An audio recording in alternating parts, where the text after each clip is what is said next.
By the profile and by the way the professor looks, you will think the two don't seem to match.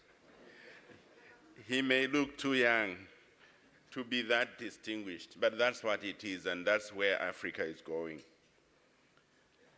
Professor Vikosi Marivate is an esteemed associate professor at the University of Pretoria, distinguished by his appointment to the prestigious ABSA University of Pretoria Chair of Data Science.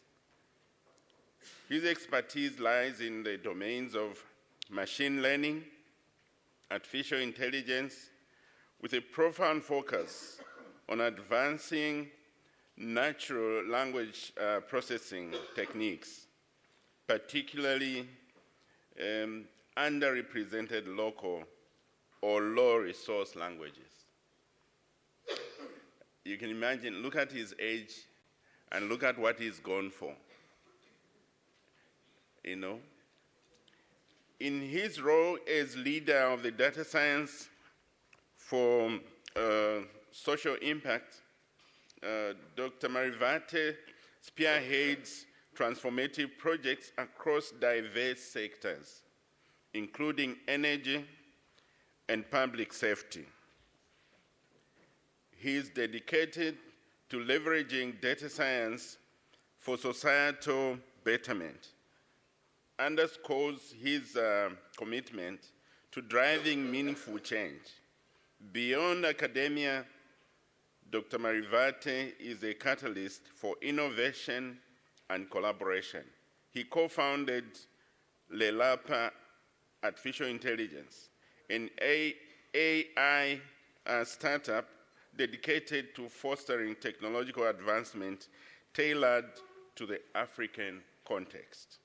Additionally, he played pivotal roles in establishing the Masakane NLP Research Foundation and co-founding the renowned Deep Learning Endeavor platform,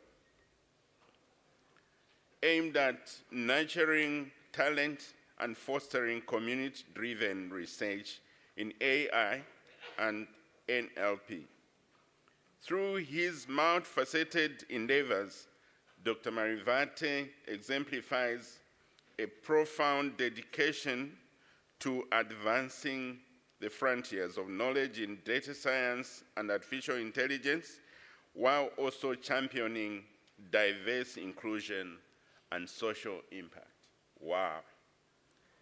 Join me in putting our hands up for Professor Marivate as he comes to give his keynote.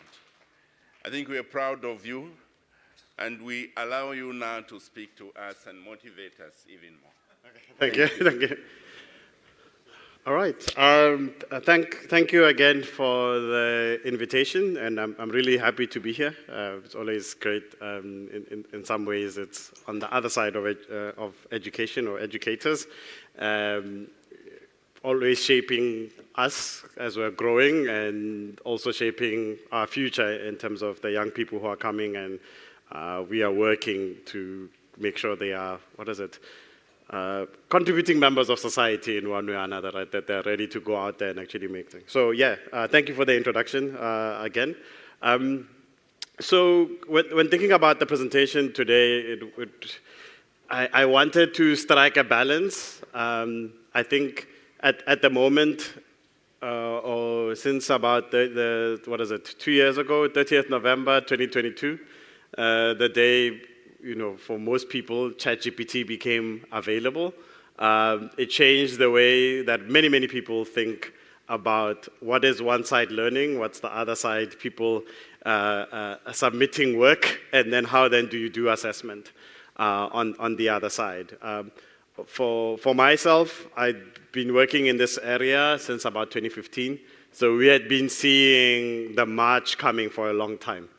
I actually think back, not to 30th of November 2022, I think to May or something that year, where what happened is that there's a paper that came out, I think there was a paper called Instruct GPT, and then also some tools that became available in our research space, where for me, I'm in computer science, so a lot of people, you write computer programs, so you give undergrads, they get assessments to say, write a program that does this.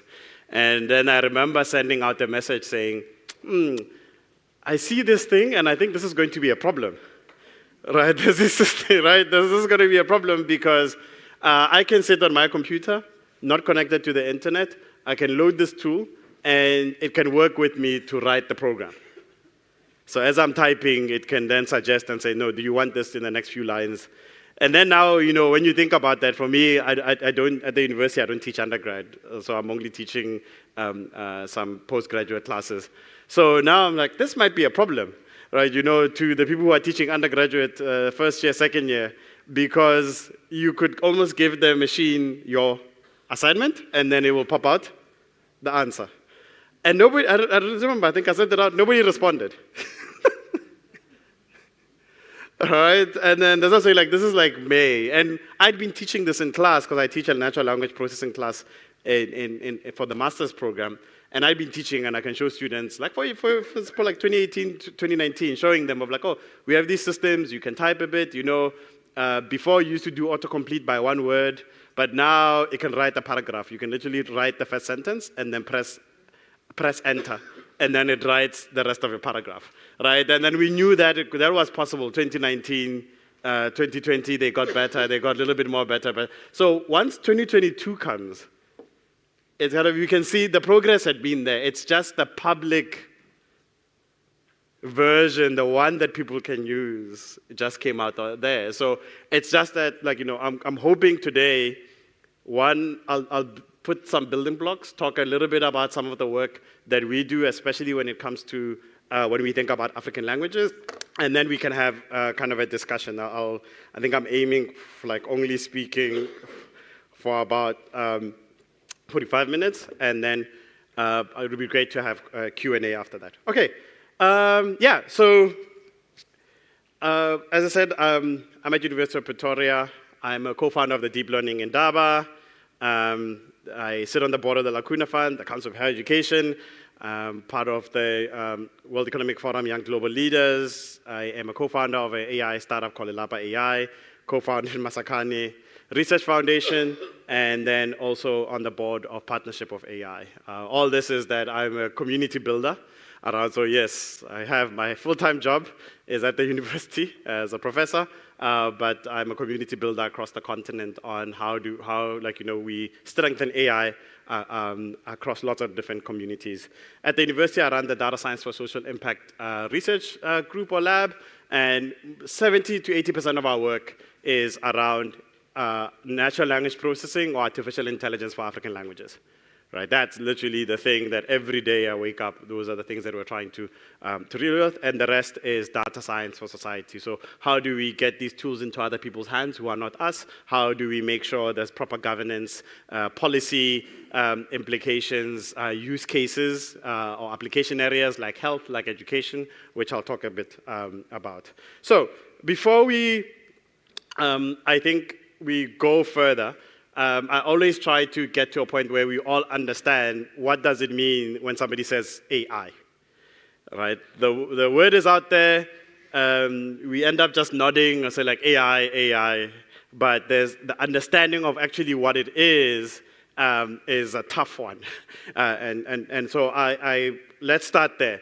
So let's look at a classical definition. This definition doesn't change because of the audience, right? So this, if you're AI researchers, people out there in the public, it doesn't matter, it's the same one.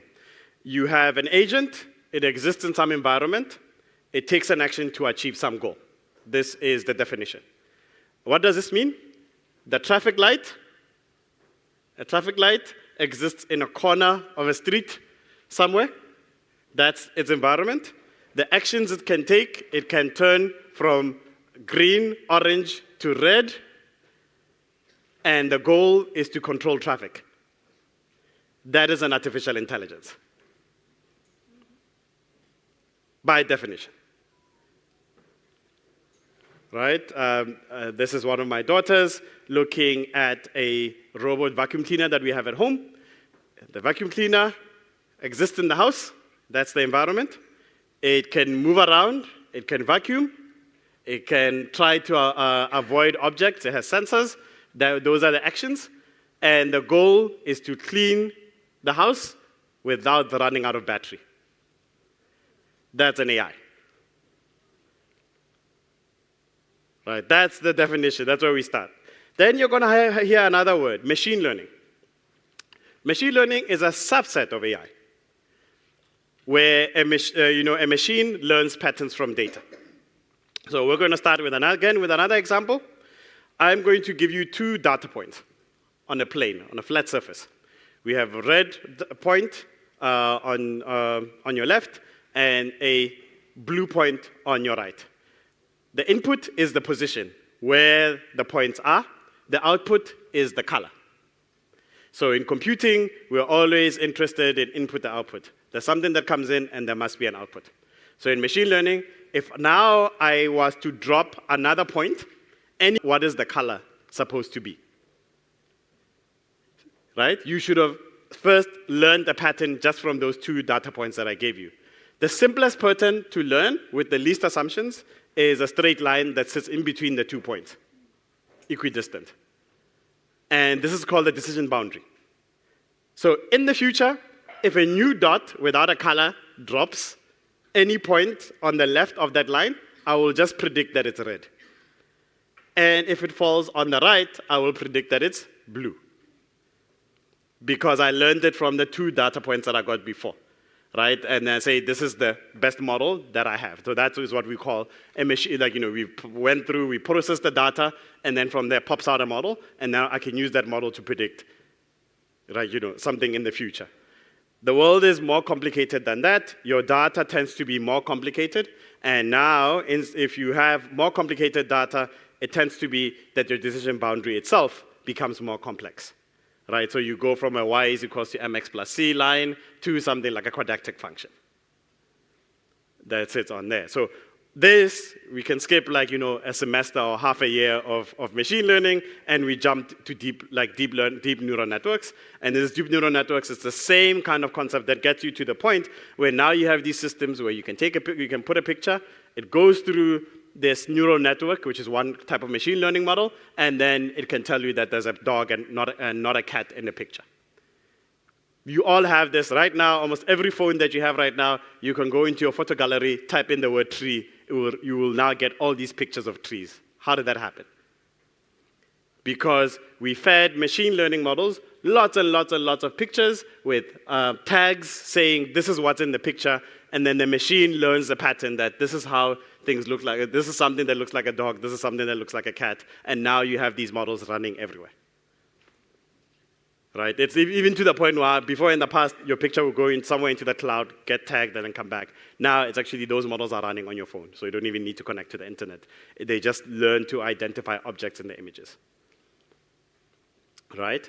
And you can also deal, as I said, we do this input-output. I gave you examples where you know what the label is supposed to be. What happens if you don't have a label? You can do things like working to actually do something called clustering.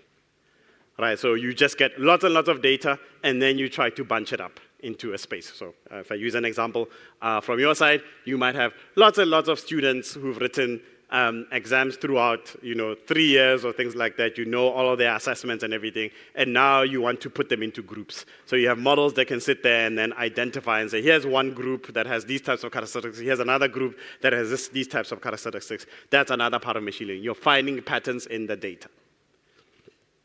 Right? Why machine learning? Why has this changed a lot of the way that we do things? In the past, when you had to create things like these systems, you would have to program the machine with very specific instructions. You have to tell it, a dog has ears, it has a snout, it has paws, it might have this type of color, and you would have to write that meticulously, right, into the machine as instructions to say, then if I give you an image, here's how you go through the pixels and you identify these things.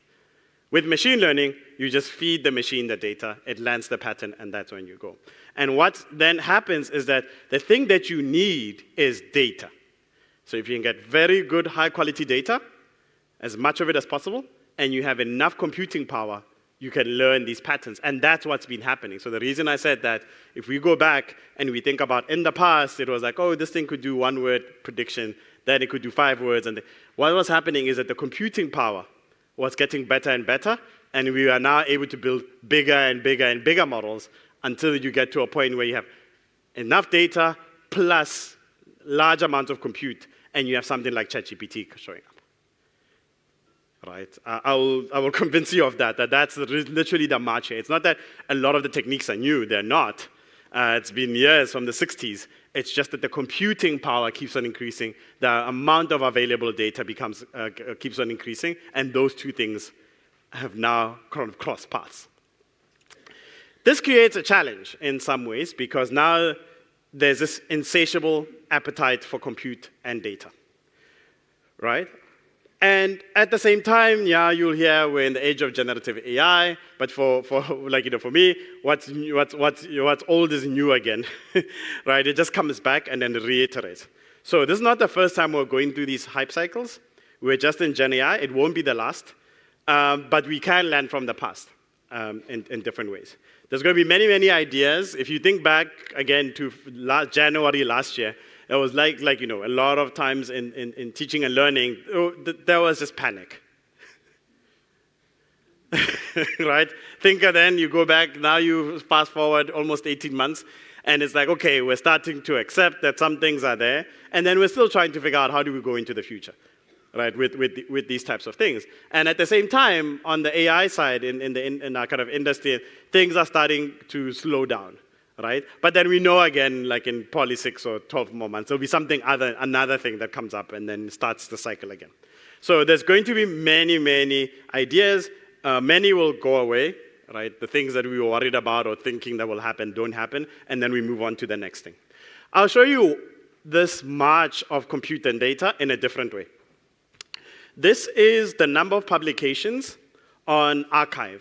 arXiv is a preprint server. So for a lot of us, when we write research papers, once the paper gets accepted somewhere, we also upload a preprint version onto arXiv.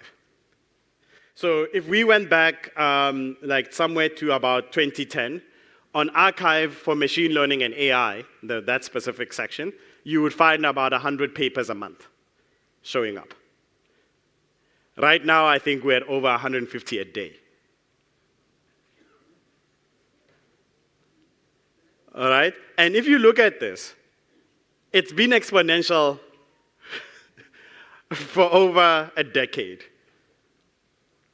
in growth. So this is not new. I'm trying to tell you that this is not a thing of like, oh, AI is arriving now in 2023, in 2024. We've been seeing this exponential growth of research and activity for almost 2 decades. Right? It's just that some of the systems that are becoming available are the things that you can use in the palm of your hand. But from the research perspective, we've just been seeing like, oh, how do you even keep up with an area of work if you have 100 every day in the morning when you wake up? There's 150 new papers. Right, that are out and then are describing new work and new spaces and all those things. So it changes the way that kind of things function in different ways. The other part is the compute side is a bit of an interesting part. So to build these models, you can't do it on a normal computer. So you need these things called graphical processing units or GPUs. And 2 generations ago, you had these ones called A100s, so technology generations. A100s were the big ones. And you can see here, we're just highlighting who has what.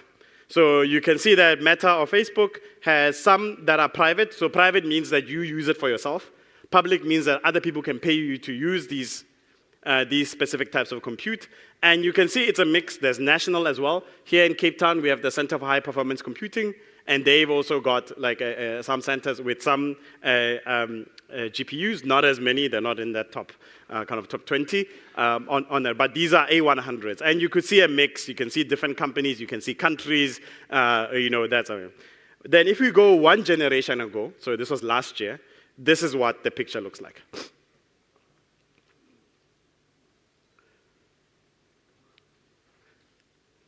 So here, what it's saying in terms of the compute to build now these AI systems, countries are now almost out of the picture. Right? Each of these GPUs, H100s, I think about $50,000. Right? That's just the physical kind of piece of hardware to train this thing, and you need a lot of them. And this is before the electricity that you're going to use, the people you have to hire to keep these systems going and everything like that. And now, publicly, Meta stated they bought 350,000 of these things. Right? I don't think the African continent has more than 1,000, the whole continent. And this is getting us into a very different kind of era of if we're now saying AI is going to be one of the big drivers of economies, there's a big inequality. Right? When you find, I think Fei Li at Stanford was complaining about this, that, oh, Stanford doesn't have these GPUs. If Stanford is complaining. All right, and then as I said, we come here to the African continent, this is a challenge. Right, because we don't have the compute, and also I'll talk about that we also don't have data in different ways. I'll talk about language in these spaces. So this is changing the scales. There's inequality here, and who's going to exploit these advances of AI is not going to be equal. And we need to have that in the back of our mind in terms of how we then think about going into the future. So I said we work in low resource languages. Our languages are taken as low resource. You may have many speakers, millions of speakers, but you have very few tools, whether it's speech, text, data, tools for language. How many of you, your home or the language, like, when you were born in whichever, or you interact at home with the thing, how many of you have a dictionary on your computer or on your phone in that language? Raise your hand. Right? And we can remove English. Right? There's only one hand I'm seeing. I might be wrong. And which language? Sepedi. Yeah. This is showing you the problem. You can have many speakers, millions of them. But these tools are not there. So how would you write if now you're sitting and you're writing a memo and assessment in your language?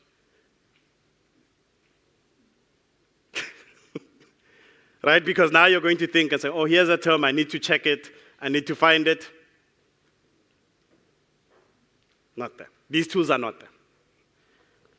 Right? And these are just a heuristic that in the same way, now if you want to train the machines to process the language, you need that data, and that data is not there. Right? It doesn't come. So you find that these low resource languages, it's hard to discover tools or resources. You can't reproduce studies. It's very much harder. People don't focus on it because now if you're trying to write your papers for international, you're like, oh, I can't write it for this language because people will say there's not much people focus on it. Benchmarks are hard, and also there's complexity in working in these spaces. And you can highlight this, that you can have billions of people speaking languages, these languages that are out there almost like in the tail, but they don't have resources. That's why you have your English, your Spanish, your German, your Japanese, your French being the ones that have major amounts of resources while the rest don't. I think isiZulu for us in South Africa is a hopeful in this scale. But the majority of the world not.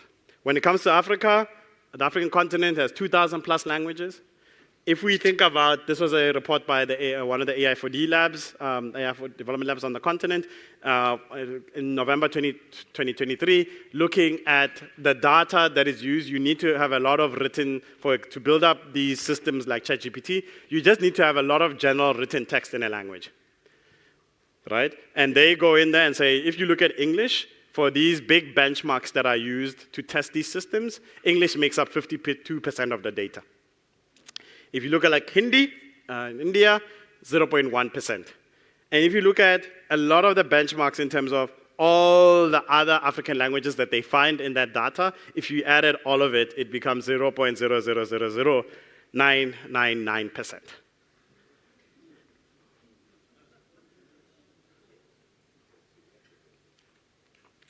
right? So we started, I said the compute is unequal, and now the data is unequal. Right? So it's almost like you have a war in many fronts. We've already now described 2 fronts that you need to be battling within these spaces. And this is a challenge. You cannot create something from nothing.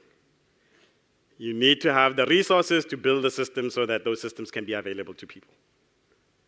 Right? And data is a major part of these things. In South Africa, we are almost at, 25% of the country speaking isiZulu as a home language. But if we looked at Wikipedia, another example, how many articles are written on Wikipedia in a language? English is at like now almost 6.5 million articles are written in English. Right? And I think in South Africa, the second one would be Afrikaans, I think at just 100,000. isiZulu, 10,000. Right? Every time I say a thing, you can see right now that we're actually dropping a factor. 6 million, 100,000, 10,000 for isiZulu. Right? And then if you look, like my mother's language is Setswana, you're now in the thousands. My father's language is Xitsonga, you're in the like 400s. Sorry, I can't see, yeah. So this is a challenge, and last year, at the end of last year, there wouldn't be a single article in isiNdebele. Right? It's only now that the South African government is working with Wikimedia and it's funded, literally paying for people to write Wikipedia articles in isiNdebele. Right? So this is a major part of how are we going into the future, into these spaces where you don't have that and you are wanting that you want, children should have access to these types of systems, they should be able to interact, learn in these spaces. And then the other part is people say no, let's just use a dominant language. But then the point is, language, is more than just symbols. It's not just you replace one word with another. Right? It carries culture, it carries geographic information, it carries indigenous knowledge that we lose. So every time a language literally goes extinct, you're losing part of humanity.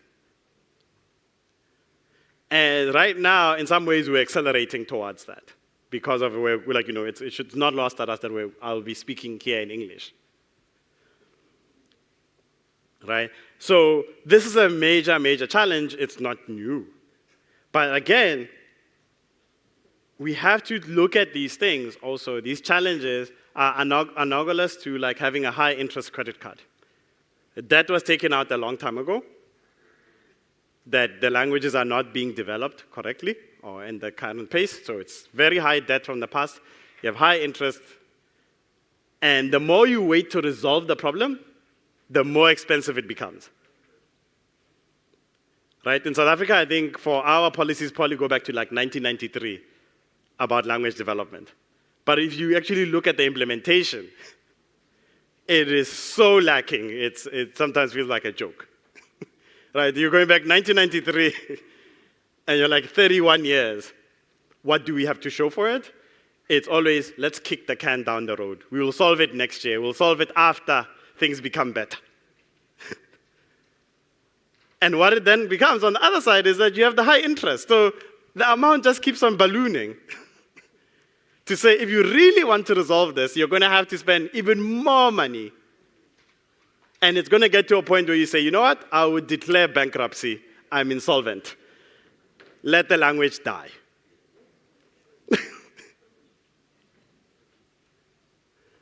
Right? These are the politics of language and development in these spaces. So there's a lot to do in this area, and I'll talk a bit about what we're trying to do in this area, because now it means that you have to be very innovative, and this is where I think a lot of the times you bring in the young people, because the politics are nice and the things, you can debate those and things, but at the same time the languages are dying. Let's figure this out quickly. Right? Things have to change. Right, so what are we doing? For us at the university, there's many different things. One part, let's investigate what can we do with the data that we have. Even if it's small, can we change some of the ways that we build up our methods so that they need less data? Can we exploit connections between languages? Right? A lot of our languages, we can trace our migration of people across Africa, and you can connect languages, and then from there, you can say, okay, how do I connect the language in South Africa to a language in Zimbabwe, to a language in Zambia, in such a way that when I build a tool, because I've got data from all of these spaces, I actually build better tools because they can then leverage each other, things like that. So some, for example, augmentation, where we can say, oh, if we have now synonym lists, we can take a piece of text, replace words with synonyms, and create new data with the synonyms. But then that's a problem. How many of our languages have thesauri?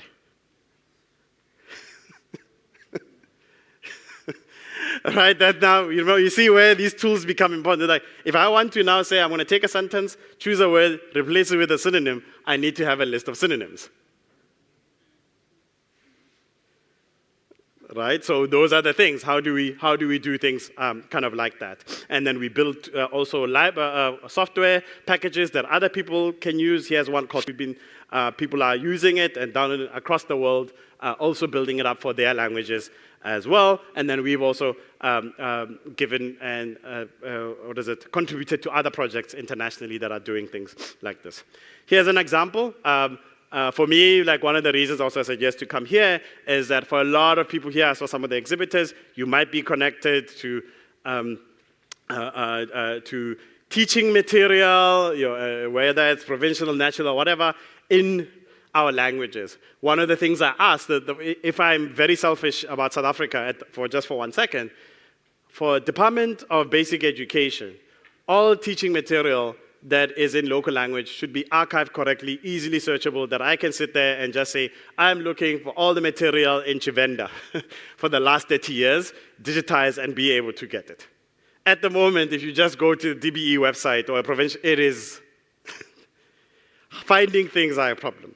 So we took this and said, how do we come up with a process that people can learn from? For example, here we were looking at Vuk'uzenzele, and what we were doing here is Vuk'uzenzele is a government publication, comes out twice a month, and if there's 20 articles in every edition that are written in English, only 2 or 3 or 4 of them are translated to the rest of the South African languages.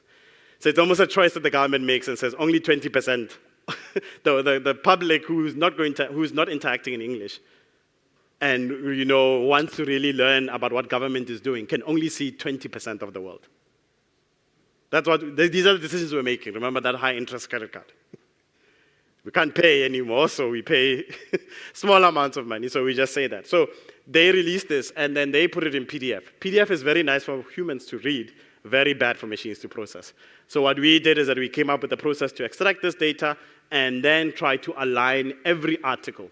So you can have an article in Chivenda and then see the other article that is translated into Siswati as well. Right? So we extracted all of these, aligned sentences, sentence by sentence. You could actually align them, and then this then becomes available for people who want to train machine translation systems. So the ones that do translate, so if you're using Google Translate, Microsoft Translate, or whatever, how they are trained those machine learning algorithms. Remember, we did the machine learning in AI at the beginning. You must give them examples. And they learn patterns from those examples. So you must give them lots and lots of examples of, here's a sentence in Chivenda, here's a sentence in Siswati, and then they learn how to then do translation.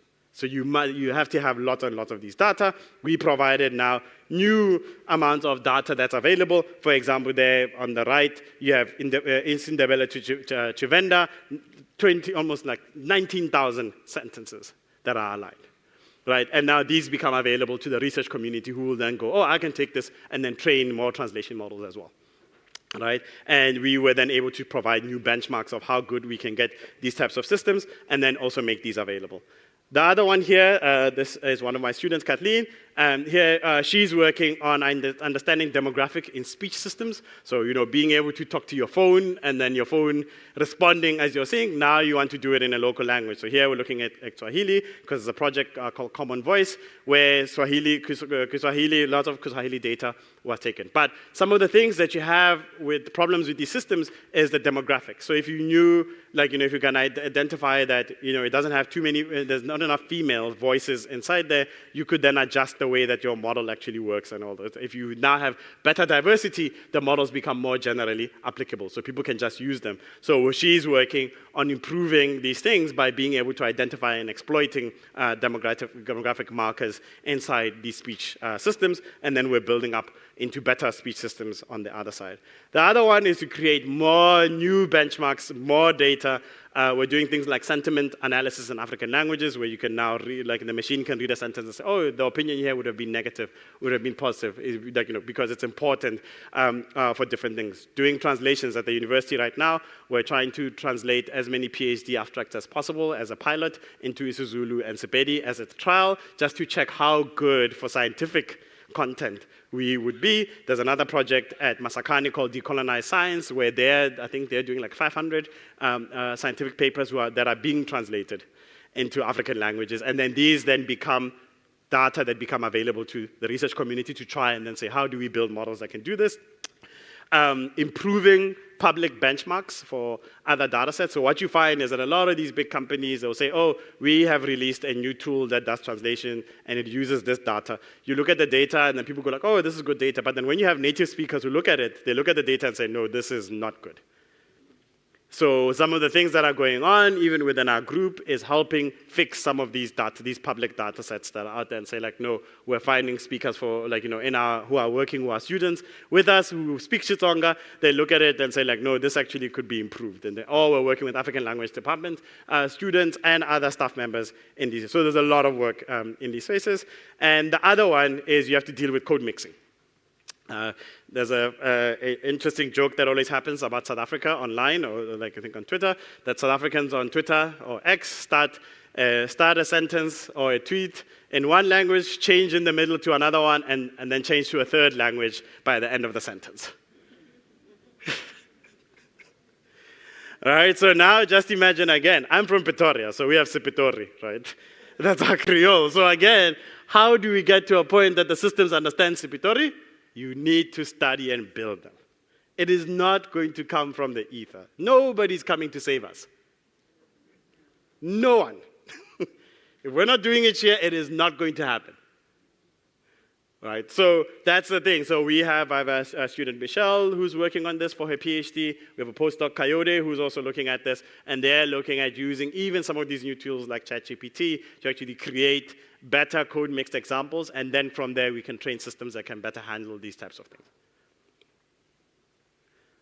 All right, so this is the kind of the thing of, again, you have to pay down that debt. It's unfortunate. It's our generation now that has to pay it down. We have to. All right. This is another example of training. So this is a precursor to building something like a ChatGPT. It's called the language model, not a large language model. This was work that we did for a couple of years. It took us 3 years. We collected about 25 megabytes of Setswana at that time. Just to give you an example, to train something like a ChatGPT, you would use something called Common Crawl. Common Crawl, I think, would have about 9 petabytes of English text. What is a petabyte? 1,000 megabytes is a gigabyte, 1,000 gigabytes is a terabyte, 1,000 terabytes is a petabyte.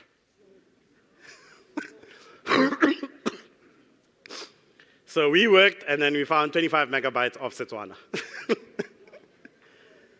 Right, and some of this actually came from the Department of Basic Education, because we went to check all of their metric pass papers, and then we were able to then scan and go through that, but we know they have more. Again, the thing I'm saying that if you are in these spaces, it's important to say, how do we create archives that are searchable, that are easy, and we are willing, there's so many of us across the country, we are willing to say, we will help you. You can just say, is there a place, once we've got this, every year we say, where do we send it, and then it gets properly archived, we can do it. At no cost. Because we know it's important for the future.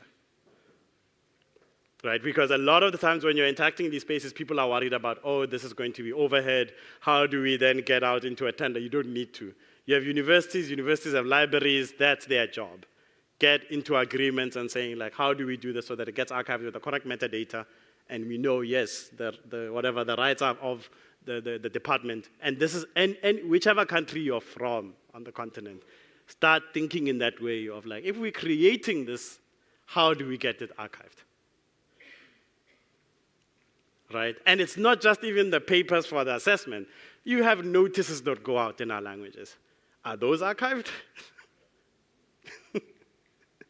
Right, all this content. So we got that Setswana. The other interesting one to highlight here is another piece of data called JW300. This is the Jehovah's Witnesses. The Jehovah's Witnesses globally are very prolific translators.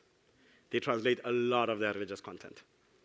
And in 2021, they sent out a notice to the research community to please stop using our content. To just show you an example, we collected 25 megabytes of Setswana from as many places as we could get. There was the Setswana, the South African Constitution. There's a lot of people who scrape the internet to try and find Setswana, Wikipedia. As I said, Vuk'uzenzele, the one that we created, cabinet speeches from our South African government, Department of Basic Education. We got 25 megabytes. Just JW300 by itself, the Setswana content, was 100 megabytes. And if we combine it, we would get to 125 megabytes. So we had it at the time because we started this project in 2020. But now it's very hard because you can't get that anymore. Like they said, please stop using this, but then we wanted to show examples. And then you train this model. The one that you train before you get to a ChatGPT is the one that just fills in missing words. It's called a masked language model. And what you do is you give it a sentence, you remove a word, and you say, the input is the other words that are there in the sentence, and there's a one that's missing. Can you predict what the one that's missing is? So you see, again, that machine learning pattern thing. Right? You just train the model on that. We trained it for Setswana, and we call it Pua Berta. For Pua, the one with just our data, 3 days on some GPUs, and then for the one with JW3, also another 3 days with that data. And you then we can then build systems on top of that. For example, for name entity recognition, now we have these tools that are available where you can now give it a sentence and it can identify entities in the sentence in there. So it will identify that there's a location, Lefatsheng la Zimbabwe. That's a location. It can identify dates, like,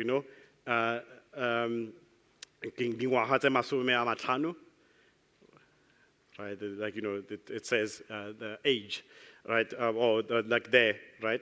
It's supposed to be age, but it says date because of the way that it's kind of written on that part. So these are tools that become available that you didn't have before because you can build these things, right? And we, as I said, you can do it with 25 megabytes. You don't need that big compute. You don't need that big data, but you can be clever. Right? In this space, here's parts of speech tagging. We can identify what are the parts of speech in Setswana. Right? And in this one, actually, we beat even the big multilingual models. There's these bigger models out there. This one is 350 megabytes. We could actually configure it to run on your cell phone.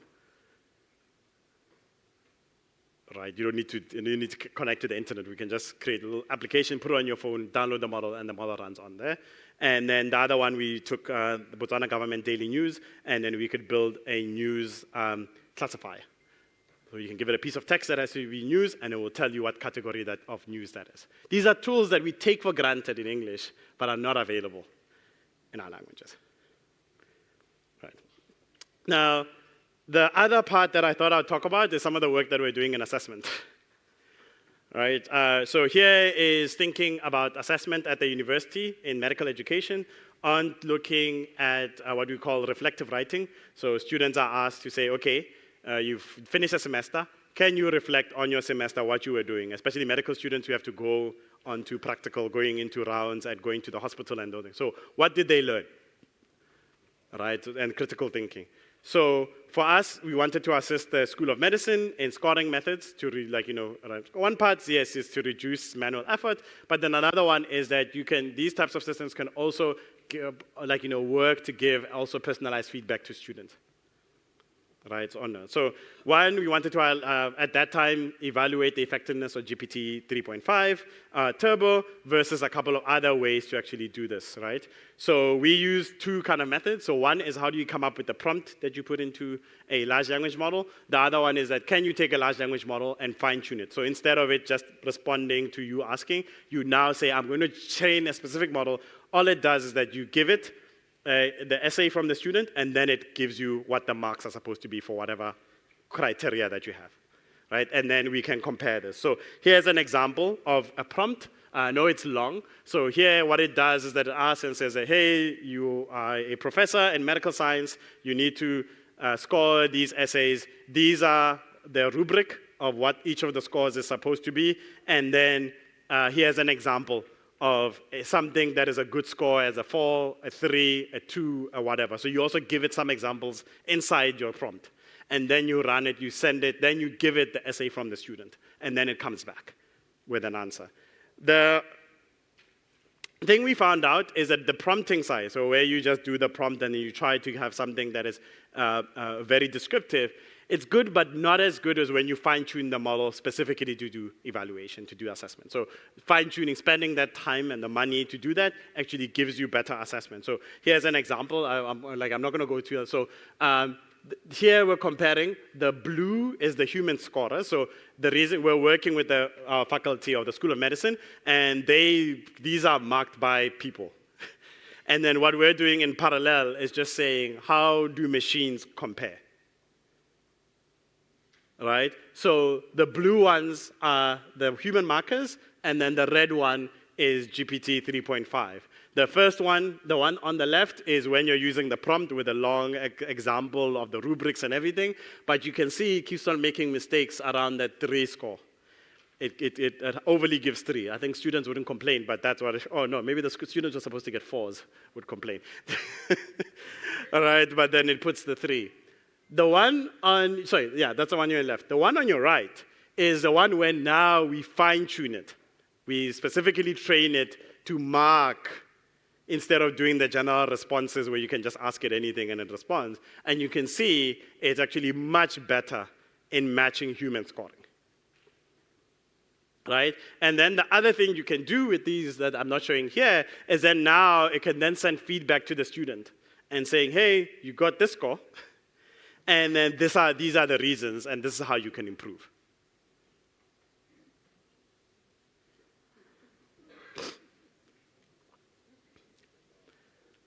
Right? And again, these are augmentation systems. For us, we don't see them as replacement systems of saying, again, if you're sitting, your third years, there's like 200 medical students, sitting and saying there's individual feedback for every student is not something that really is done.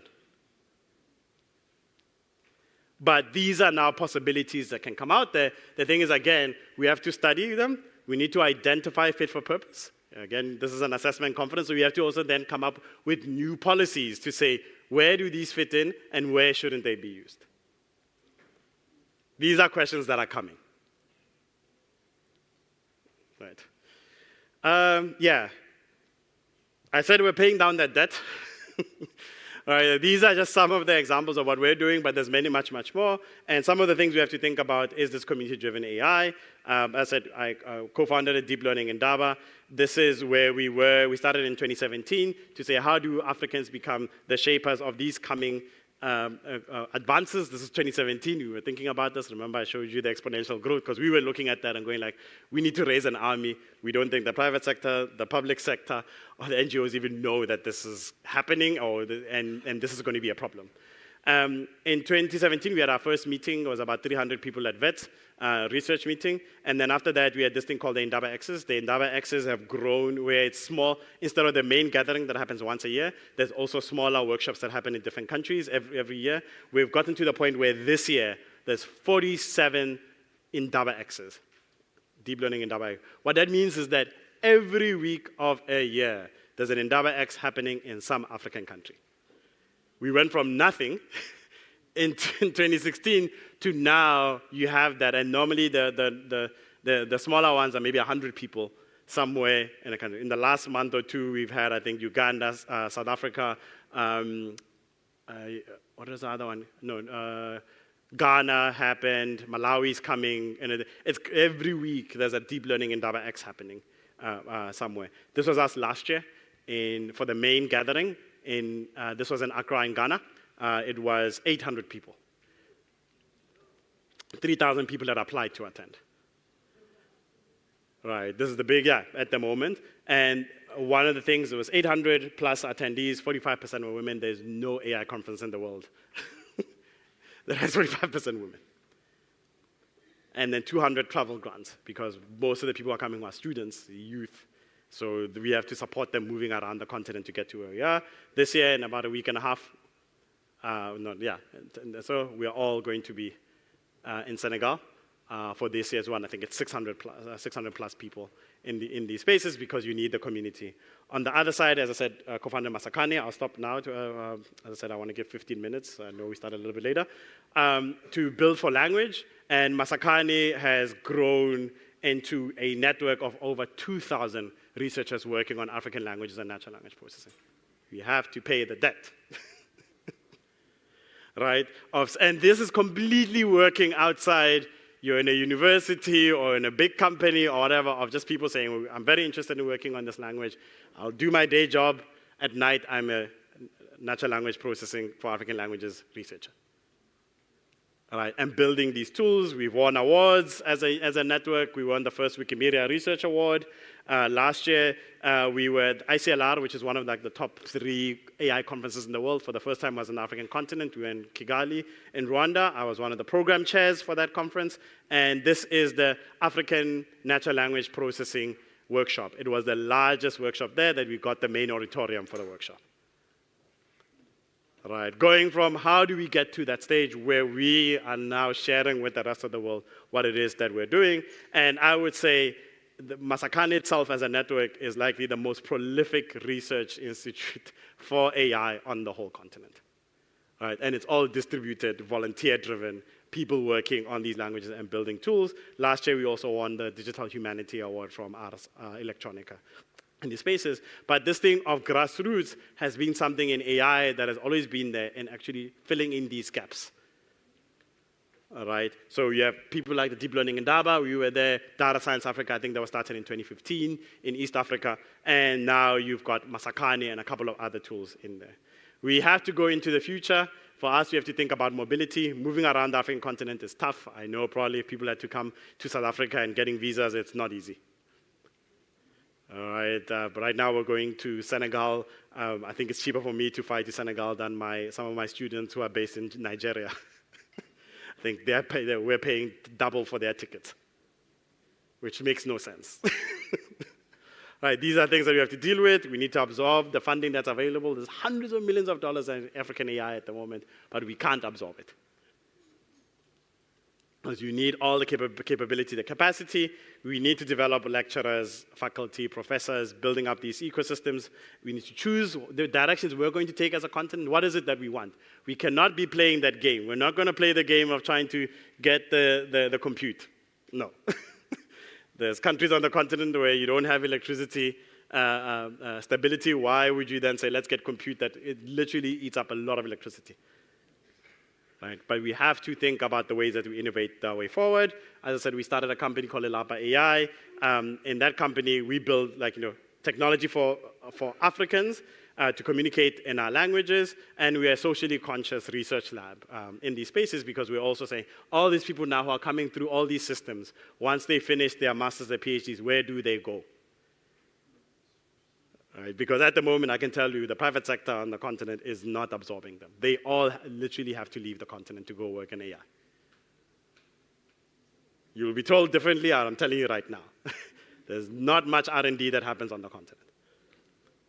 So Lelapa was one for us, a response to that, and we build a lot of tools for language in itself. We're doing things like transcriptions, so people can speak in a language and get it transcribed in isiZulu, in Sepedi, or Swahili, or whatever. And then 2 weeks ago, we released our first language model, or a small language model called Nguba LM, which is the first African built on the African continent by Africans, the first one to come out that then is available now for everybody, everybody else to actually try out and build with, and we're also interested in seeing how we can partner with other people. Thanks to all of our collaborators. We work with lots of different people in these areas, and we're also very thankful for all the support in terms of our research group at the university that we get for funding and grants in these spaces. And I'll open up for some questions. Okay. Yeah. I need some water. Sorry. I don't have words, ladies and gentlemen. Okay, thank you. You need water. You need water. I think you agree with me that Thank you. this is a keynote worth attending. A round of applause Thank you. again for our prof. I don't know why you're not standing. Thank you. Yeah.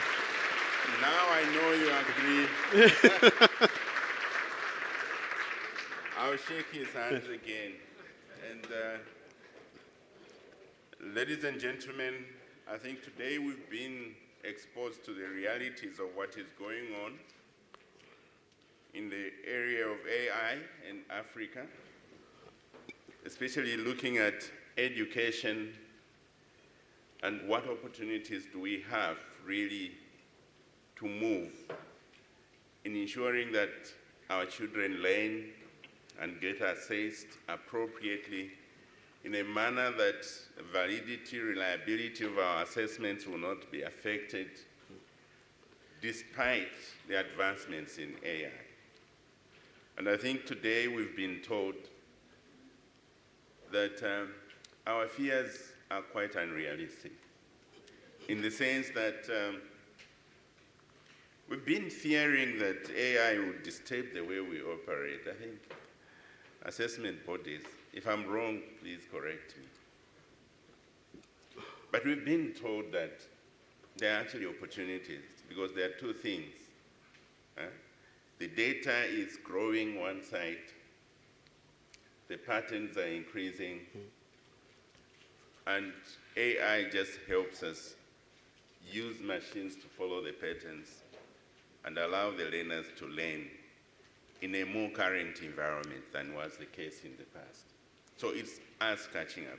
It reminds me of what we have seen happening in most examining boards where we say, you can't go into the exam room with a phone.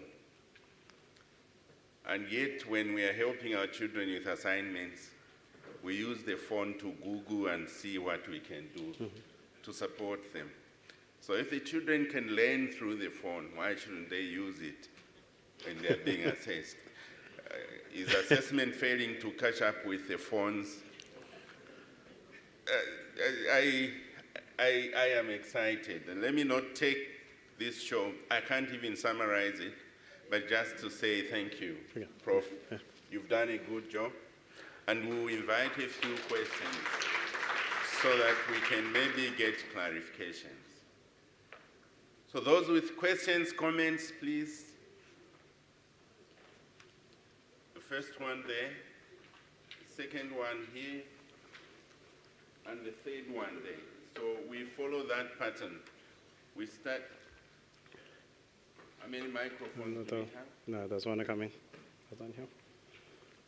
Okay. Since you already have it, you can go ahead. Thank you very much,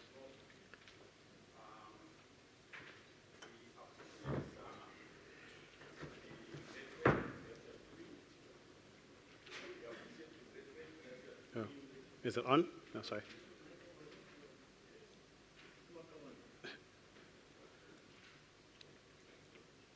Okay. Thank you. Yeah. We appreciate the great work that you are doing in AI, and we observe the issue of inequalities that exist when we particularly consider our situation in Africa. I looked at the data position for African countries vis-a-vis Western countries. We are worried, Prof,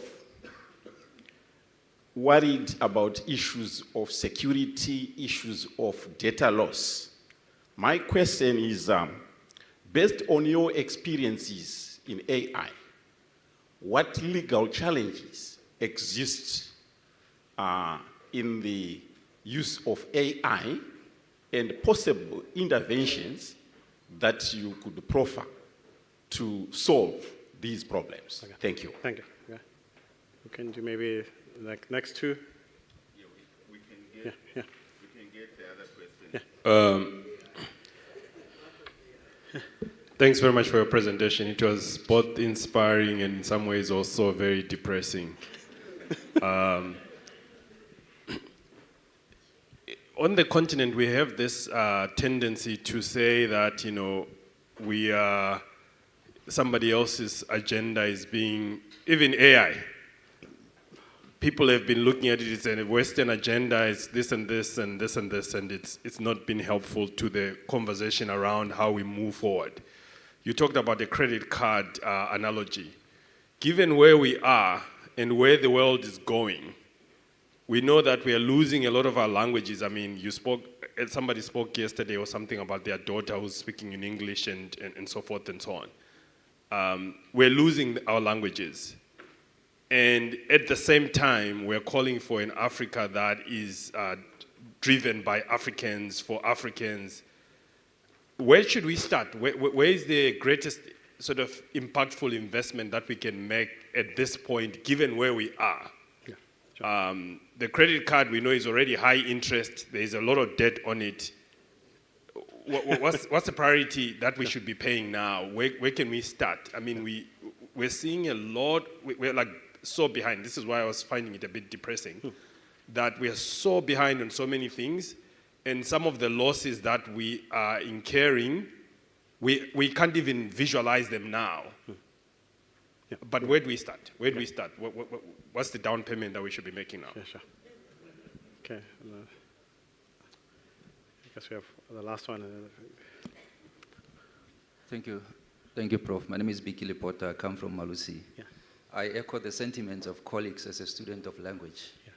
My concern in what we do, and you're doing a very good job, is the silo mentality which we need to break at the university where you are. For example, in the early 90s towards 2000s, there was a big project on corporatization of African languages. They built large databases, but we don't know what happened to those. There was a Microsoft project in the country, on the continent, supporting the development of African languages. That project resulted in the dictionary I indicated that I do have on my phone being produced. So what can be done to break down the silo mentality in order to save on the cost? Thank you very much. Sure. Okay. I'll go to the questions about, I think, some part of it is sovereignty in the directions that we want to take, and the policies and everything.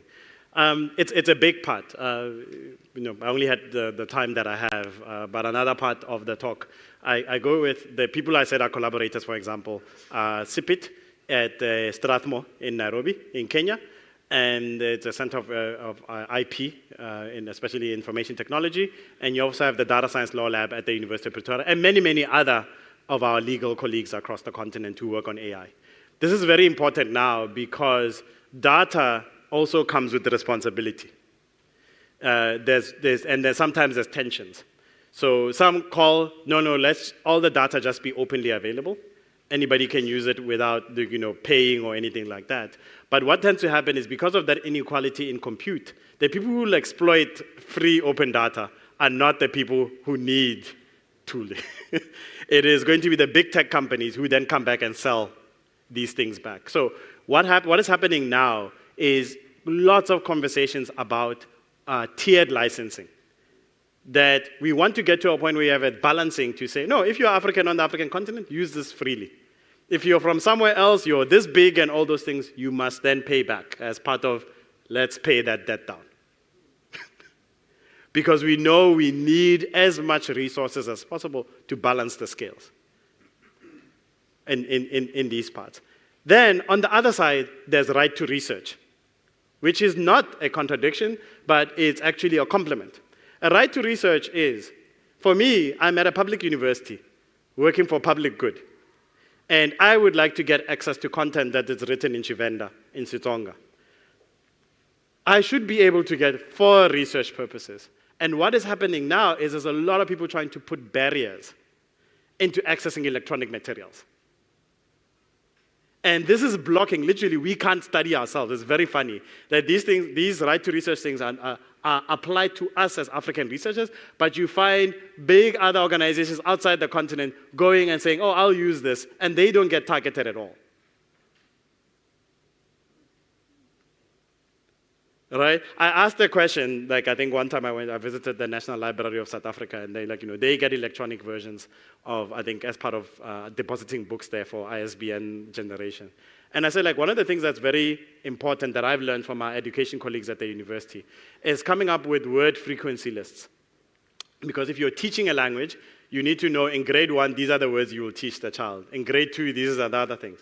My understanding in South Africa is that those lists are taken as proprietary. I can't even get access to them.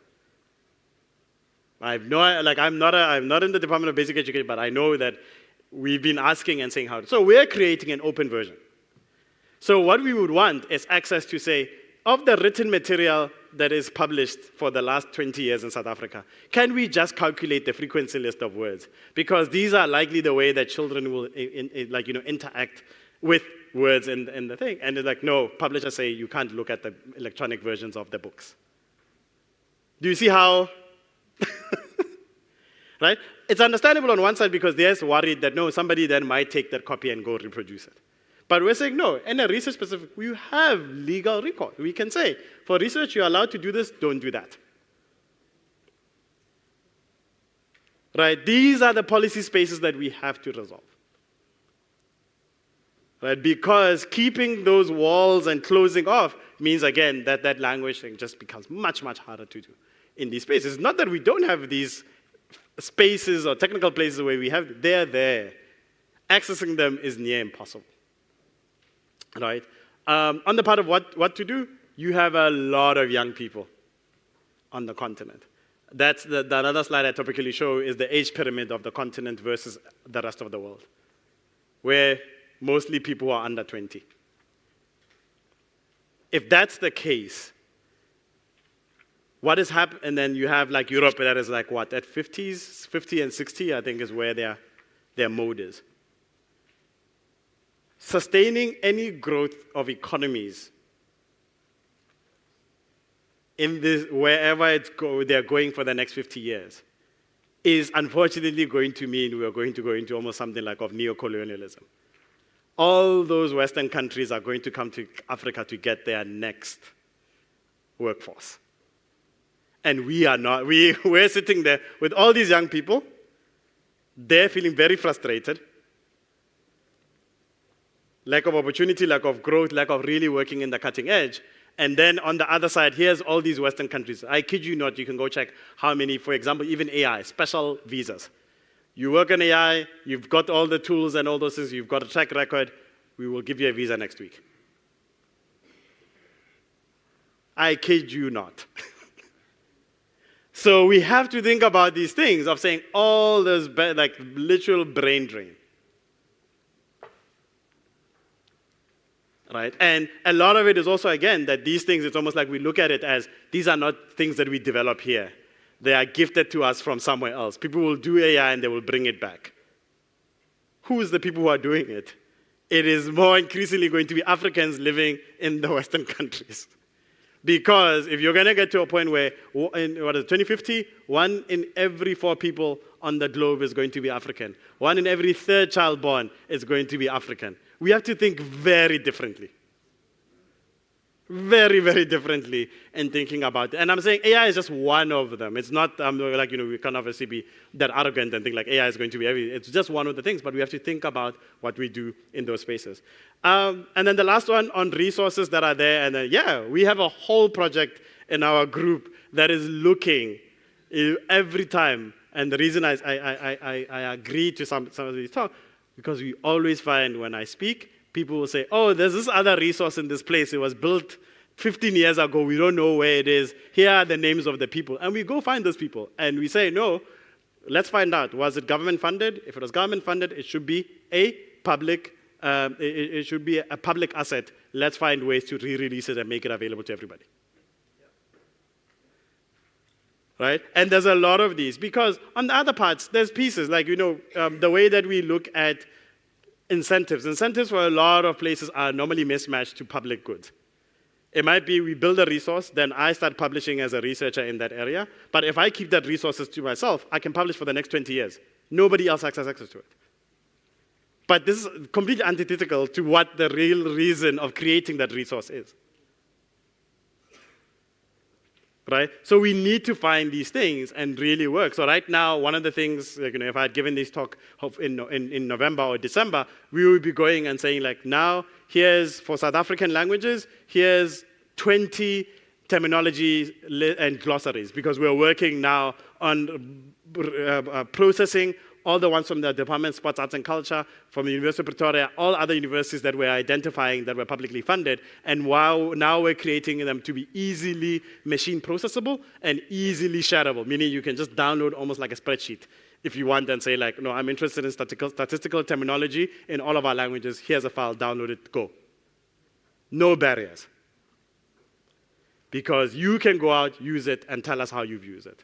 So yes, so there's a lot. I'll be around. I teach at 2. I have a virtual class, but I'll be around on the breaks. We'll talk coffee. Round of applause, ladies and gentlemen. Thanks so much, Yeah. Prof. Okay. I'm sure we will have a chance to speak to him. He's around. And please take time. Take a lot of. I have a lot of interest in this, and. There are just a few words, take-home words from the presentation. I heard him say that compute is unequal and data is unequal. And language, and therefore do something about it. I think those are the 3 words. And at this point, ladies and gentlemen, allow me to introduce a lady that is going to moderate a panel discussion. And in order to avoid mispronouncing one word, I'll simply call her Tuli, if she can allow me to, and then she can start walking to the podium as I introduce her as a seasoned senior interior designer with 2 decades of experience in the built environment industry. And she has worked in corporation, retail, hospitality, and residential spaces, both locally and internationally. From 2016 to 2024, she led Zinc Design as its captain. Her work has redefined architectural spaces and inspired the shift in people's perspectives. She values respect and treats each project as her own, working closely with influential clients and peers. Tuli has been featured in magazines, appeared on TV and radio, judged a reality home makeover show, and served as design editor for an online magazine. And now she's appearing with me. So Tuli, welcome, and please take over.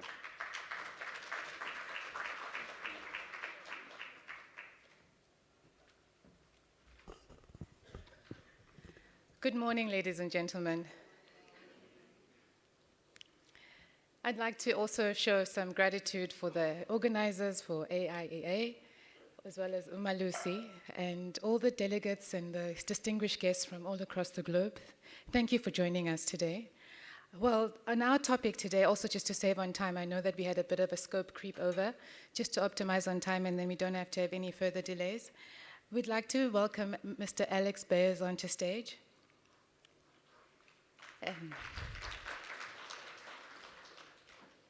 Yes. Dr. Elizabeth Jenja, please join us on stage.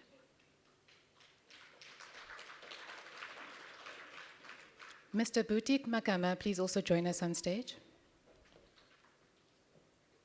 And Mr. Christo Thurston, please join us as well.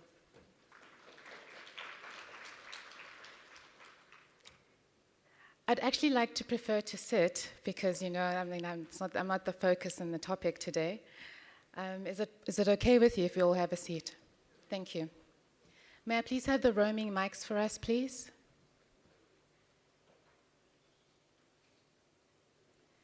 Our topic today is embracing digital platforms like social media, but I'd like to expand onto it in terms of mixed media as well as mixed reality. That's the age that we're in, and how we can reimagine all of those aspects for assessment for students. Thank you.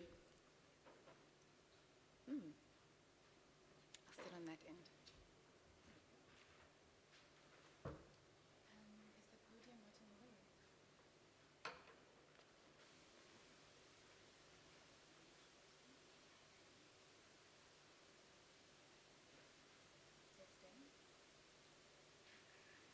Testing 1, 2, 3. Got it. Wonderful.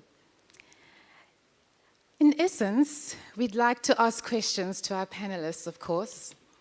And we're going to have quite an engaging session. It's not going to be just questions to the panelists, but also questions for you to open up and also have an engaging experience. To start off, Mr. Alex Bayers, what does Harambee do and how do you work to make your work relevant to emerging industries? Good morning, everybody. My name is Alex Bayers. I represent Harambee here. I'll tell you a little bit about Harambee. Me personally, I've started my career as an old school math nerd.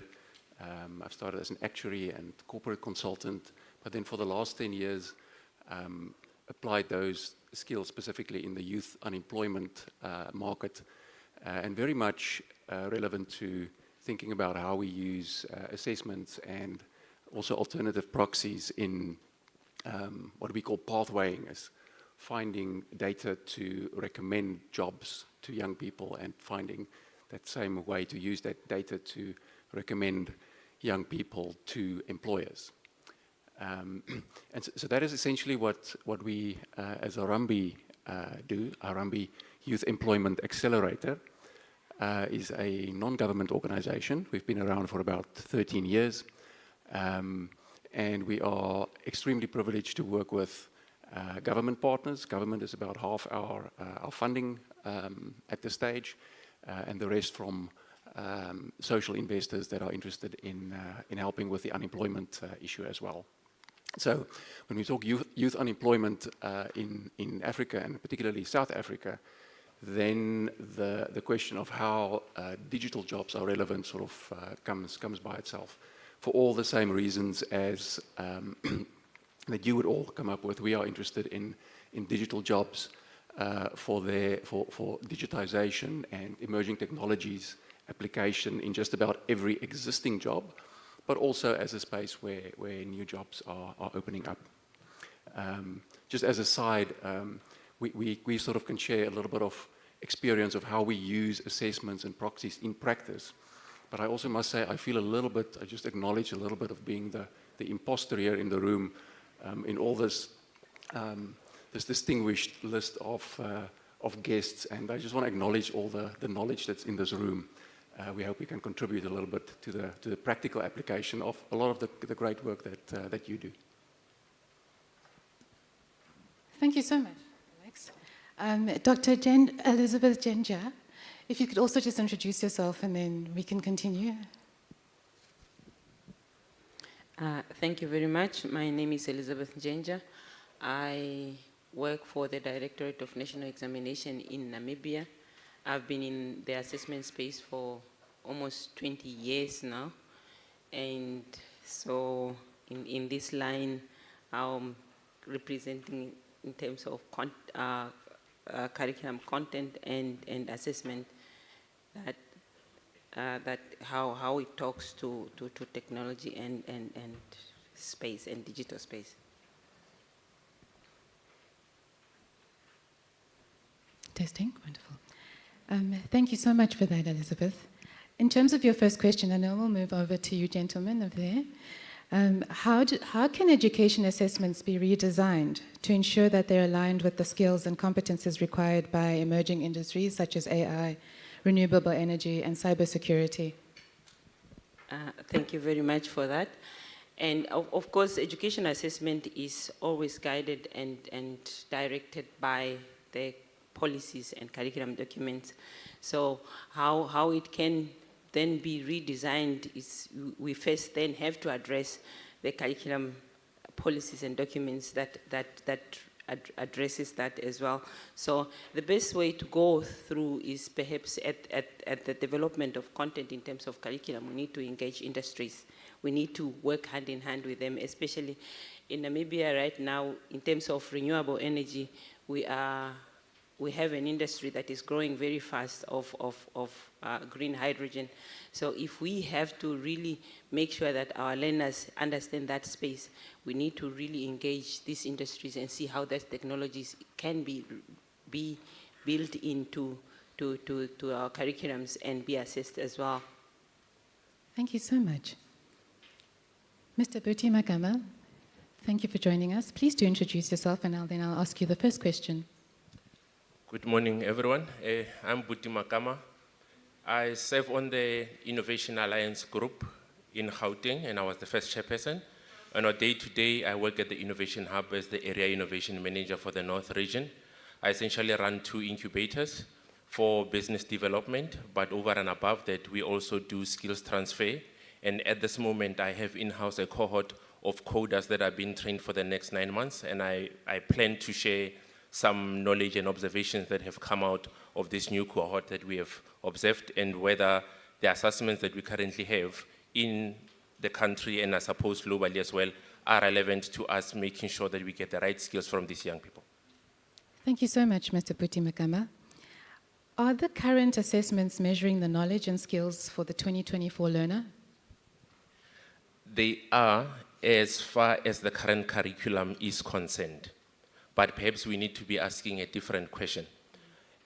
When we have these assessments that are based on the sort of knowledge that is being imparted to our learners, is the knowledge itself relevant to the market? So the assessment could be relevant to the teaching methods that we are using, as well as the knowledge that is being provided to the learners, but it may not be relevant for them to translate the knowledge into something that is practical. And I'll give an example. We have in the coding industry, for instance, learners who are self-taught, but you would find that they would be imparting their knowledge to IT graduates with 4-year degrees who, despite them having passed very well, and obviously they passed based on the assessment that the university designed, but they are not necessarily able to translate that knowledge across various industries. And that is one of the challenges that we have observed. So when I cross that with enterprise development, you would find that entrepreneurs would be coming in with an idea, and we bring in a number of professionals and experts from different fields that have to bring their expertise to bring the idea to life. It is then that you realize that once these people who present their credentials to us, and obviously it would be a certificate that says I'm quite versed in engineering because I have a master's, but are you then able to provide a solution? But interestingly, you'd find that someone without a formal education might actually be having more knowledge and the ability to translate that. But then perhaps we should be asking, what is it that we are assessing now, and is the method of assessment really relevant? And I guess that's a question that we'll delve into some more. Thank you so much, Buti Makama. Mr. Christo Thurston, please introduce yourself, and then I'll ask you the first question. Good morning, ladies and gentlemen. I'm Christo Thurston. I'm from the Department of Basic Education. I'm a Chief Education Specialist, former teacher, school principal, and I maintain a good social media presence as an enjoyable means of enjoying life out there beyond the limits of just the scope of your everyday job. Thank you. How can educational curricula be redesigned to incorporate the skills and competencies, demanded by emerging industries, and what role can digital platforms and social media play in reaching and assessing these new skills?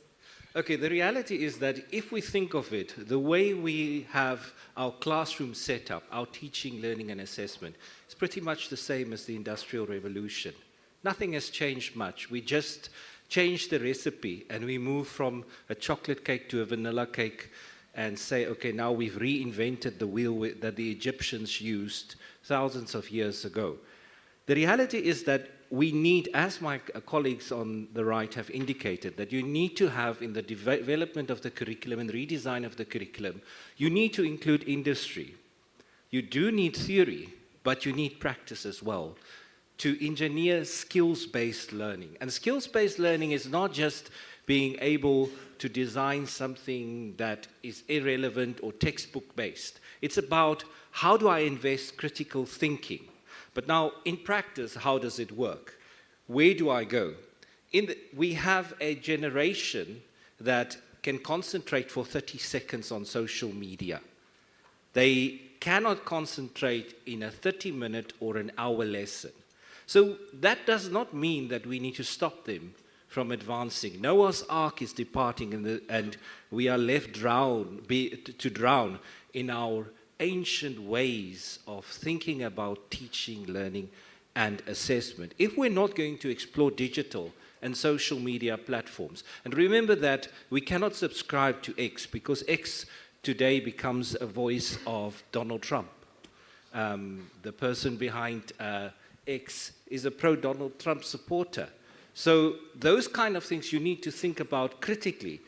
Tomorrow we've got threats. There could be a social media platform that could be created, a digital platform that's created from this. We should not just be stuck in the way of thinking that we have a textbook. I have a whole library in my home, but I can get more information on this instantly than I could spend hours going through all the books and encyclopedia. Thank you so much. In essence, just to recap on the first question, we live in a mixed reality now. It's no longer just about digital or just physical. In mixed realities, I'm sure some of us have been exposed to virtual glasses where you can apply, another world. In design and architecture, we are exposed to using virtual reality and mixed media to present to our clients what the potential building will look like or whatever that space might look like. So in essence of, concentration spans and also from a, knowledge and even mixed use for assessments, there's a way that you can, I'm looking at the software that's been developed to also support assessments, that we could build a different type of assessment model in terms of the software that's built into the programs that the students use. As well as your assessment of bringing in the phones, I know that it's become very inappropriate to bring digital media into an exam, but I'm sure we can build something that would be able to have both hybrid models to be able to assess and also accommodate students going forward. To go to the next question, directed to you, Alex Bears, what are the routes you see young people take to access industry and emerging industries, and what are the barriers that are people trying to do that? Let me take a minute to a little bit describe what we do at Harambee. So we've been in the game of linking young people, and particularly what we call young people excluded from the labor market. So in South Africa, think people who come from our less well-resourced schooling system, and those people that grew up in an environment where they're not exposed even to technology or the world of work. And we're trying to find ways to help those people into the world of work. We have recently, a few years ago, been appointed as the so-called the National Pathway Manager, which is the implementing agent for President Ramaphosa's youth employment initiatives. So we've got a network of 4 million young South Africans on our platform. It's called sayouth.mobi. And we've got experience with following about 1 million of those people from unemployment into some form of employment, and including into digital employment. And if we think about the world of work in this emerging space, we can think a lot about it along the lines of the types of work that is done there, like coding or analysis or design. But in our world, we quite often think about the pathways to get to that point where you sit and do that, and hence the environment that is taking place in.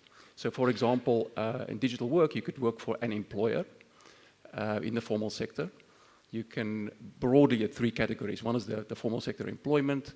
Other is what sometimes is called as the gig economy, where somebody else pays you, but as soon as the job is done, you need to apply for the next one. So that is everything including Uber and jobs where you are paid per piece of work done. And then lastly, it is the make your own money space, the hustling space, where you really just put yourself out there. And that is everything from TikTok content to selling your design skills. So it's more supply driven as opposed to demand driven. And the barriers for entry in those 3 categories look a little bit different. And assessments are, at least currently, most relevant for us in the first category, that is the access into formal employment. So the big barrier that we see there is actually analogous on the individual level than on the African level. The whole debt argument of the morning presentation is just like us as Africa have got a hardware shortage and an experience shortage. The individuals in South Africa that come from that Quintile 1 to 3 school environment that are maybe don't have data, maybe don't have a computer, the exposure to technology, and particular hashtag data cost must be free, is one of the biggest barriers in this space. We see, interestingly enough, that a big barrier to formal employment is what we call broad work readiness or socialization. So we see many young people coming out of a program, 1, 2, 3, even 4-year technology qualification that still struggles to operate well in the world of work, to operate well in an environment where things change all the time, where all of a sudden you do need to do teamwork. So a lot of those things that you might have heard by now in the conference, I haven't been here all 3 days, around problem solving, critical thinking, communication, interaction with humans is ironically what also holds back people from accessing the digital world. I'm going to stop there for the moment. Thank you, Alex. Dr. Elizabeth Ginger, I've got a question for you. Thank you so much. I'm going to come back and just, obviously circle back on your comment there. What role can digital platforms play in enhancing the accessibility, scalability, and effectiveness of assessments, particularly in preparing youth for the global job market? Thank you for the question. I mean, assessment in itself, of course, given all the challenges that we have had from the beginning of the conference already, we have had consideration where we say, of course, as we expose the candidates to these technologies, we also need to take cognizance of the fact that we might have a challenge in terms of access to this. However, in an ideal situation, for example, digital platform can reach many students regardless of challenges. If, let me say, for example, we have mitigated those challenges, I'm very glad to have seen that in this conference, we had incorporated service providers like MTN, for example, where we kind of motivate them to ensure that they have increased connectivity around countries and all that. And it's high time for us as education institutions to also quite engage extensively to ensure that this becomes a reality. I remember when COVID started, I had children in a primary school where they used to use a platform called Edmondo, where the teachers would post assessment activities in terms of formative assessment, and they would immediately mark and from the comfort of their own homes how and monitor how these kids are being assessed throughout the lessons. I mean, technology can really be used, but we really just need to expand and make sure that all of them are assessed and reach all the learners. On the other hand, it can also be then motivate us to say, okay, fine, we have technology on the other side, but we also have to make sure that we use the correct technology at the same time. Of late, I'm a mathematics teacher by profession, and on our assessment documents, we often say, use a non-programmable calculator, for example. I don't know what that is in this era anymore, in terms of what can really be used by candidates to do mathematics or to do calculations without it not being programmable. Perhaps we just need to model and to change the way we do ask the questions to make sure that whether it's programmable or not, they are still being assessed in what they can do. Like if we do assess issues like strategic proficiency, for example, and all that, the field is huge, and we can really just learn from that to also see how to model our assessment. Thank you. Thank you so much. I'll circle back on that one and just give opportunity to optimize time. Mr. Puti Makama, I've got a question for you. Should assessments be embedded in tools and platforms that learners already use outside of formal learning environments? Most definitely. I still have my nightmares from my maths class, actually. So I'm quite scared when you say that you were formerly a maths teacher. But you see, now in my adult life, I'm able to apply mathematical concepts to my daily life and actually explain them to my kids. I may not remember all the methodology, but it's making sense now. So it would really help if some education specialist would be able to assess me now and say, this is how you managed to move from those stresses in high school to where you are now.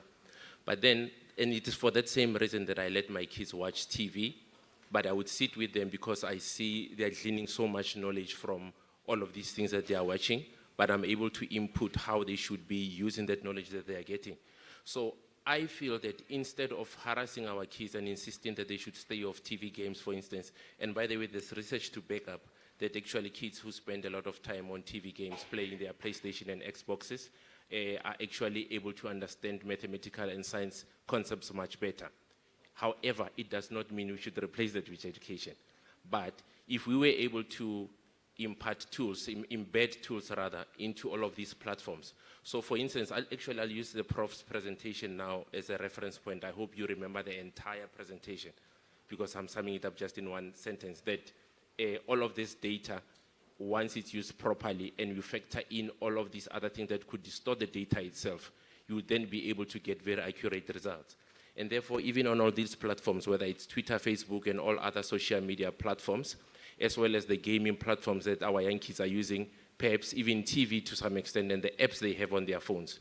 If we were able to get all of this data in one set, in one library online, that would be able to provide a report. So for instance, if I am able to see that learner 1, based on their social media use, has been able to problem solve in this way, they were able to move quickly from this concept to that, this was their approach to learning this concept, I would then be in a better position to know how they should be learning and therefore how I should be teaching.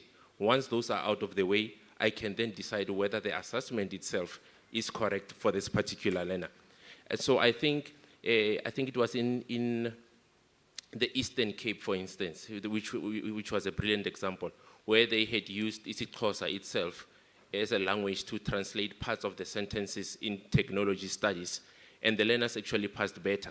But you find that, for instance, in Gauteng and I suppose all these other urbanized provinces, it is a challenge where young people are equally exposed to the home language, but only when they speak the language, but not necessarily the details of the language, of the written language. And therefore, that could also distort the learning, even though we managed to find that it is actually possible that that one piece of input in terms of doing the assessment could work. So now imagine if all of that were digitized, say in the Eastern Cape, for instance, and we were able to tell how quickly those learners were able to grasp which concepts in their learnings while we factor in an input such as the language and move forward.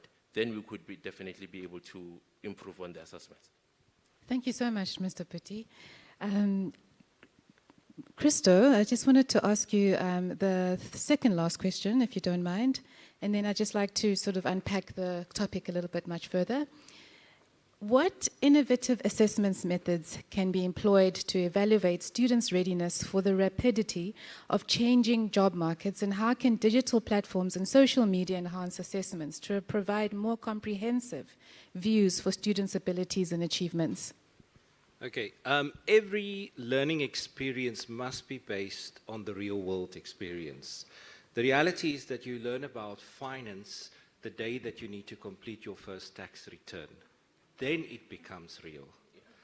You learn about, recently when I went to the optometrist, I really had to go and investigate the function of the eye again, although I did it at school in biology. At that time, it was just abstract. It was just there, thinking. But theory becomes when you link it to the real world. Now, we can use digital platforms for digital portfolios, such as Google Sites, to file a portfolio of evidence. At the Department of Basic Education, we also have a practical assessment task that is offered in selected subjects. But should we not offer it in every subject where it's linked to industry and digital platforms and social media? If we think also about learning, the foundations of mathematics do not start in the classroom. They start on the playground. A child that does not play, a child that doesn't get up on a tree, doesn't jump from a table, will struggle later on with geometry in life. That's backed up by research. So the reality is that make it more entertaining. Classrooms should not be the old form. We've moved from the blackboard to the whiteboard. We've moved from chalk and talk to cursor and all bells and whistles, but we need to critically analyze if this is really effective. So what I would like you to do is to take out your phones and open your WhatsApp. There's a little purple Meta AI icon. So click on that. And what I want you to do is to type there, design a picture. You can even say a picture of Donald Duck, showing that I am frustrated. Or you can type there, design a picture of how wine can be enjoyed on a Friday in Stellenbosch. So type in something that relates to your feelings there. Say, create a picture. It's that little purple irritating icon. And then when you got it, you say, Batung. Batung. Can I hear? Let's all say it. Batung. Batung. Batung. Okay, that's a South Africanism that we use when we say, during the people I was shooketh. So to put it in a colloquial way, during the people I was shooketh. I was shocked, surprised, you say Batung. So once you've got your picture, you say Batung. Oh, that is a very ladylike Batung over there. Wonderful. Okay, now share your picture with the person next to you.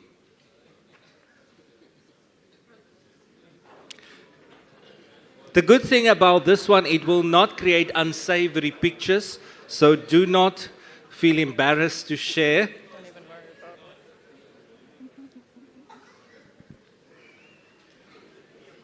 I think that there's some interesting pictures that came up here. You're most welcome to share it on your status and share it with your colleagues and say, this clearly shows how frustrated I am or how happy I am, how I'm looking forward to the day of tomorrow. How many of you knew that you can create a picture like that on WhatsApp?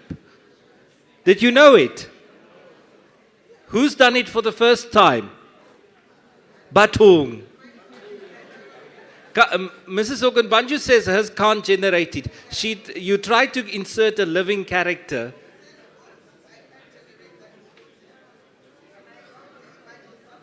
Yes. then it prompts you to say, you have to imagine something else then. If it says, oops, it means that you've done something that is not allowed or programmed or that's not in its history. So can you see the lovely interaction that can take place? Look at the dialogue that's taking place here, the fun.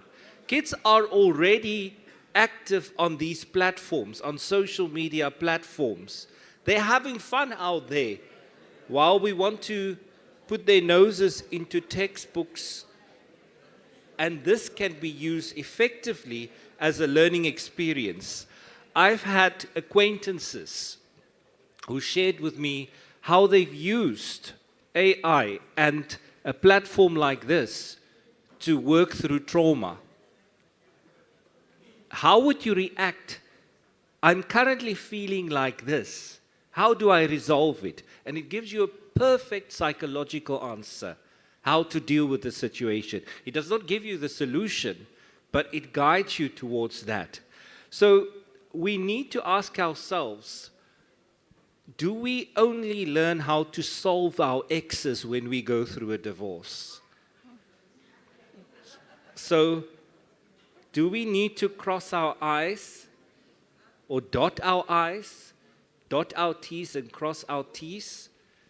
And let's reimagine how we can use social media in a kaleidoscope of ways to improve teaching, learning, and assessment in a creative and a critical thinking way. Thank you, Mr. Kirsten. Thank you for that. That was wonderful.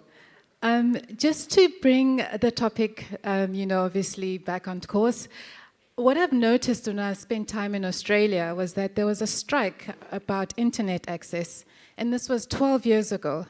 And I was quite baffled by the strike. I'm like, we don't strike for internet access, we strike for jobs. So speaking to the fact that the AI readiness in our country, as well as social media access, is not exactly at its readiness at the moment.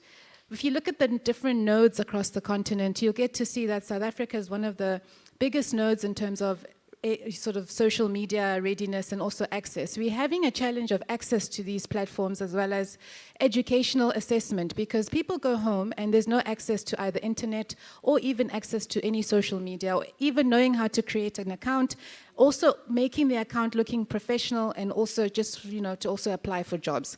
I remember there was a time as well when we had to apply to be a service provider. And the first thing they went to was social media, and the comment was like, but she doesn't have many followers. Why do you want someone with no followers? And instead of looking at the professional aspect of it, people are looking at the followers.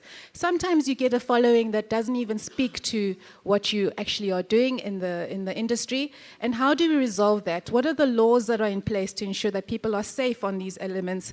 Even the questions that we ask in the metaverse, some of them, the AI or the systems are not ready to answer them. You've had quite a few examples already where you've painted the picture and it had no answer. So it is up to us, and it's important for us to be able to provide those sort of regulations and laws to protect the students and also going forward. I'd like to go into the third segment of our speak. What have you learned about identifying and supporting high potential candidates for accessing emerging industries, including using traditional and alternative assessments? Alex? So, quickly back on, maybe relevant for this discussion, I also did this little exercise, and I said, design a picture of me. And it says, oops, I can't generate images of you yet. This feature will be available to you soon. And I do think that there is something in there, in this thing will be available soon. And a little bit of our experience with alternative assessments and proxies is also in that vein. The will be available soon sits here, the old world was here, and we are really in the middle. If I say we, I talk for both Harambee, but also for a group of small providers in South Africa that are pioneering work both in the assessment space, but also in the bridging that gap space between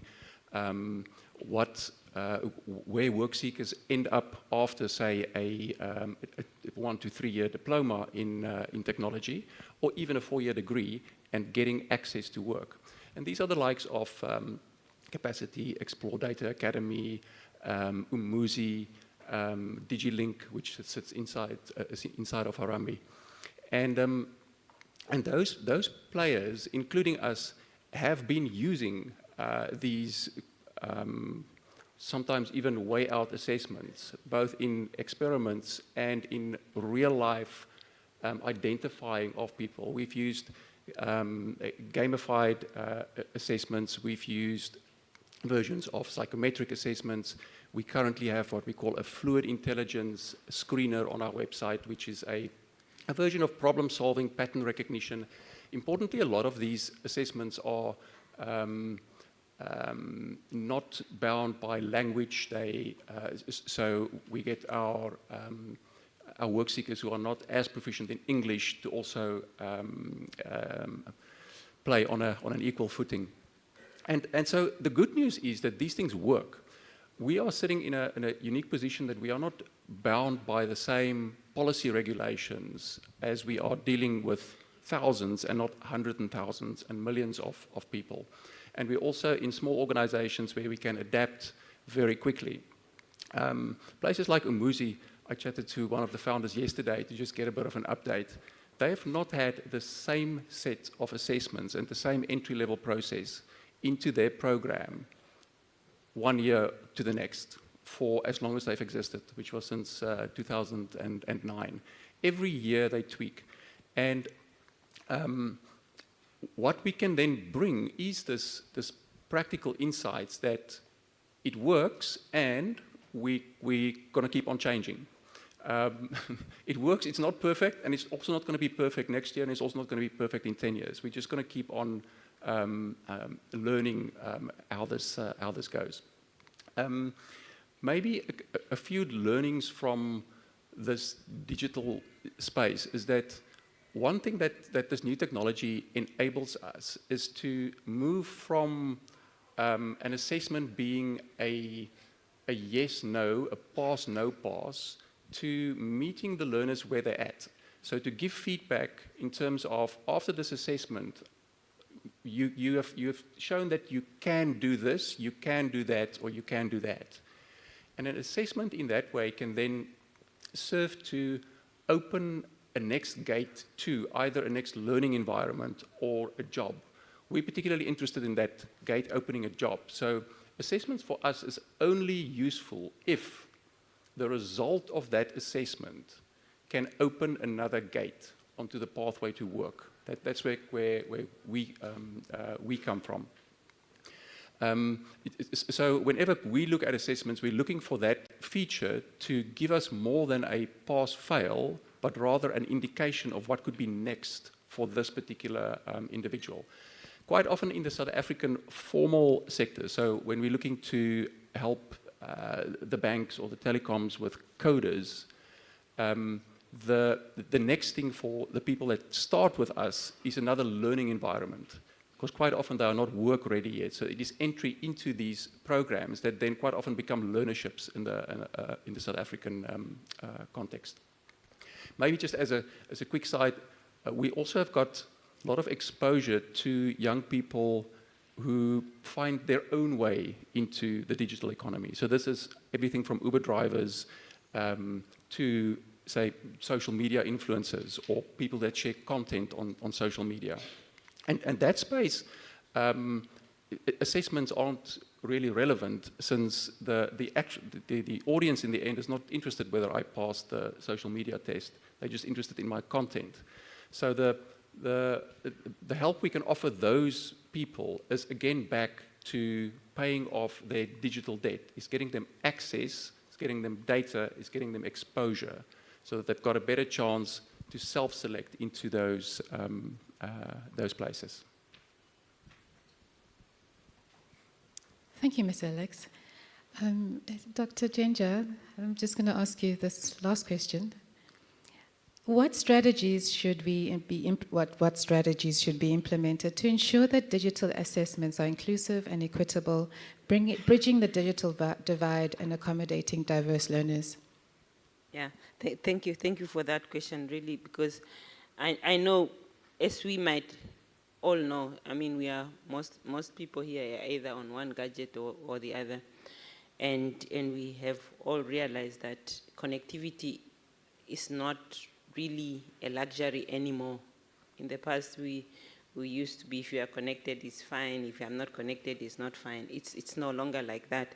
So we really need to enhance infrastructure investment. And like I said earlier, quite glad that we are continuously engaging with service providers, and that engagement needs to be enhanced to a level where they are also in that space made to understand that connectivity links to education, and it should not be considered as a luxury anymore, and somehow every part of each country should then be connected.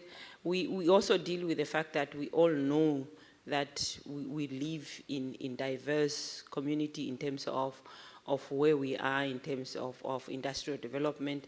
We still have communities that are really living in maybe in second industrial revolution, if not even the fourth, if not even the third or the first. Perhaps the first is extreme conditions, where we really then need to ensure that we provide flexible accessibility, and also on top of that, we impact knowledge in terms of our teaching communities. We have teachers that, of course, the learners are in that space that they are excited to learn, and they might even do self-teaching and they learn themselves, but we still have teaching community or teachers that are still far behind. So we have to embed into our education programs, where in terms of capacity building in this space of technology, on how to bring our teachers to not too much fear of technology, because I think there are still teachers out there who are left completely behind, not only because of connectivity, but also because of technical know-how. Let's treat technology as a tool to education, and if it's a tool to education, let's then bring everyone to par. So that's all that needs to be done. But we also, on top of that, we really should really embrace inclusivity in terms of, I again acknowledge the fact that this particular conference has included the issues of making sure that the design of assessment or the design of features in terms of technology is quite inclusive, where we have technologies that are even being used by candidates who are of visual impairment or other impairments. So we need to engage ourselves in terms of such kind of diversity to ensure that everyone is included. So yeah, it can only be, and at the same time as we consider data privacy. Absolutely true. Data privacy is a big element that we need to face. Thank you for that, Dr. Jenja. Mr. Buti, the last question for you before we open up to the guests and audience. Should we reconsider the teaching and learning methodologies and platforms and thus reimagine the assessment too? I think we should. And the reason would be based also on the answer that I got from one of the coding trainers that I spoke to. So he is now training fresh graduates who completed a 4-year degree at universities in and around Gauteng. And he has done also a cohort of learners who had graduated about 10, 15 years ago. And he says the much older graduates are able to problem solve much better with or without the tools that are available now online. These newer ones, the fresher graduates, are actually quite excellent at cheating the system. So when we put in these methodologies and online and talk about assessment, we also need to be aware of the fact that they are quite clued up about how to navigate those tools, and so they may actually pass based on the new assessments that we will have introduced, but they will not necessarily be competent in applying the knowledge that we think they will have garnered through the learning itself. The other issue would be around access to these tools. So for instance, when you go in class, you find that young people are using Twitter, Facebook, and all these other online tools as an escape from real life. The minute we decide that we are going to introduce learning in all of this, it's going to be difficult for them because the mindset has to change, that they are now actually conscious of their learning on it. It's different when they come to us and we are able to see that they have learned something without them having been told before that you're actually going into class when I buy this data. Much as I have this cohort now of coders, I also have a group of other young people in the same community who have never touched a computer before, but they easily navigate a smartphone. And so when we talk about learning and competency as well, we also need to be aware that there are gaps there. It could be the gaps in the learning or the gaps in the realization of the learning. So some of them do not necessarily realize that they are competent to a certain level. I'll give one example. When you apply for a job, they will ask you, are you competent in Microsoft Office Suite? Yet everyone types on WhatsApp every day. How is it different? The paragraph is a paragraph. But you see, the tool that is used in the office is different from the one that you are using on WhatsApp. And how do we then narrow that gap and be able to say, this person is able to structure a sentence, they are able to structure a paragraph, they are able to problem solve. I will emphasize though, let all of these that we are doing, the new methodologies that we put in, much as I recommend it, they should not be done wholesale, they should be phased in over a longer period. Just 2 weeks ago, I tried to build a kite. I tried to remember how well I did it before, but you could see the excitement in the little ones about how we were building it. They see it on TV, they see it elsewhere, they've seen the videos, but they've never actually gotten their hands on actually building a kite. And I think that is very important because whenever they encounter problems in their learning, and if we are able to do it well enough, then if the learning in one aspect, in one sector, one sphere is done exceptionally well, and you are able to get a distinction in your ability to learn, it's easier for you then to take the learning ability across every other thing that you need to learn, a different sector, a different sphere and elsewhere. Thank you, Mr. Puti Makamba. Mr. Thurston, I've got just one last question for you. How can educators effectively integrate social media into their teaching and assessment practices to foster skills relevant to emerging industries while also addressing potential challenges such as digital literacy, privacy, and online professionalism? Thank you. As the previous speaker indicated, my fellow panel member next to me, the real life experience is very important. And the link between the digital, social media, and the real life experience should never be disregarded. It's very important that social media is there for entertainment. It is an escape route. But how do I employ it? Because a child is interacting with a screen. So how do I move from actually a monologue to collaborative learning? I need to create as a teacher opportunities. For example, I can use a classroom hashtag on X to link interactions. I can furthermore use Google Classroom. Google Classroom is a beautiful teaching tool where I can post assessments to learners and say, there's a multiple choice question that I will post to be written at 4 o'clock this afternoon. They can use it on their phone and gain access to it. I always think are we too afraid to move into the digital media and social media space in our teaching and learning? Then I think back about the apartheid Prime Minister, B.J. Foster. For many years, that old guy, he postponed the introduction of television in South Africa. Why? Because he was afraid that it will force people to think critically in the visual space. In the same way, many spaces currently, we're too afraid to take that bold step. We have a situation where teachers are not familiar with social media, not familiar with digital spaces, but the learners are now teaching the teachers. So that's what's happening. Now, to move on to the responsibility and security aspects, learners are so eager to interact, and they don't have filters sometimes. So it's important that in our curriculum and in our teaching, we build in responsible use of social media. Because it's easy to say something on a screen, but will you say it to someone in person? That's why collaboration is very important. Social media security, privacy settings, the use of privacy settings is also key. You will not give away everything. You don't post every event. If you're going to post yourself, you could later on be audited, be subjected to a lifestyle audit by the receiver of revenue. That's where we're moving towards.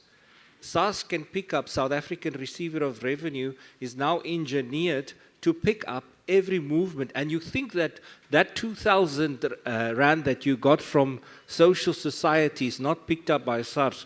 You get audited and then they ask you. The other day I heard a situation of someone who's driving a car for funerals, transporting, and that money was deposited into her account, and SARS picked it up and called for an audit, even though her income was below the 18% bracket. So we need to conscientize our teachers and our learners. It's not just a matter of going all out for the learners, but it will require teacher training and development moving into the digital space. Thank you, thank you. Thank you to our panelists and also informing us of such insightful information. I'd like to open up the panel and to the audience for questions because we actually are optimizing time. Please, if you have any questions for the panelists, please feel free.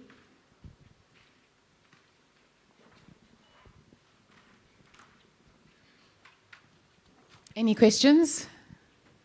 Any comments?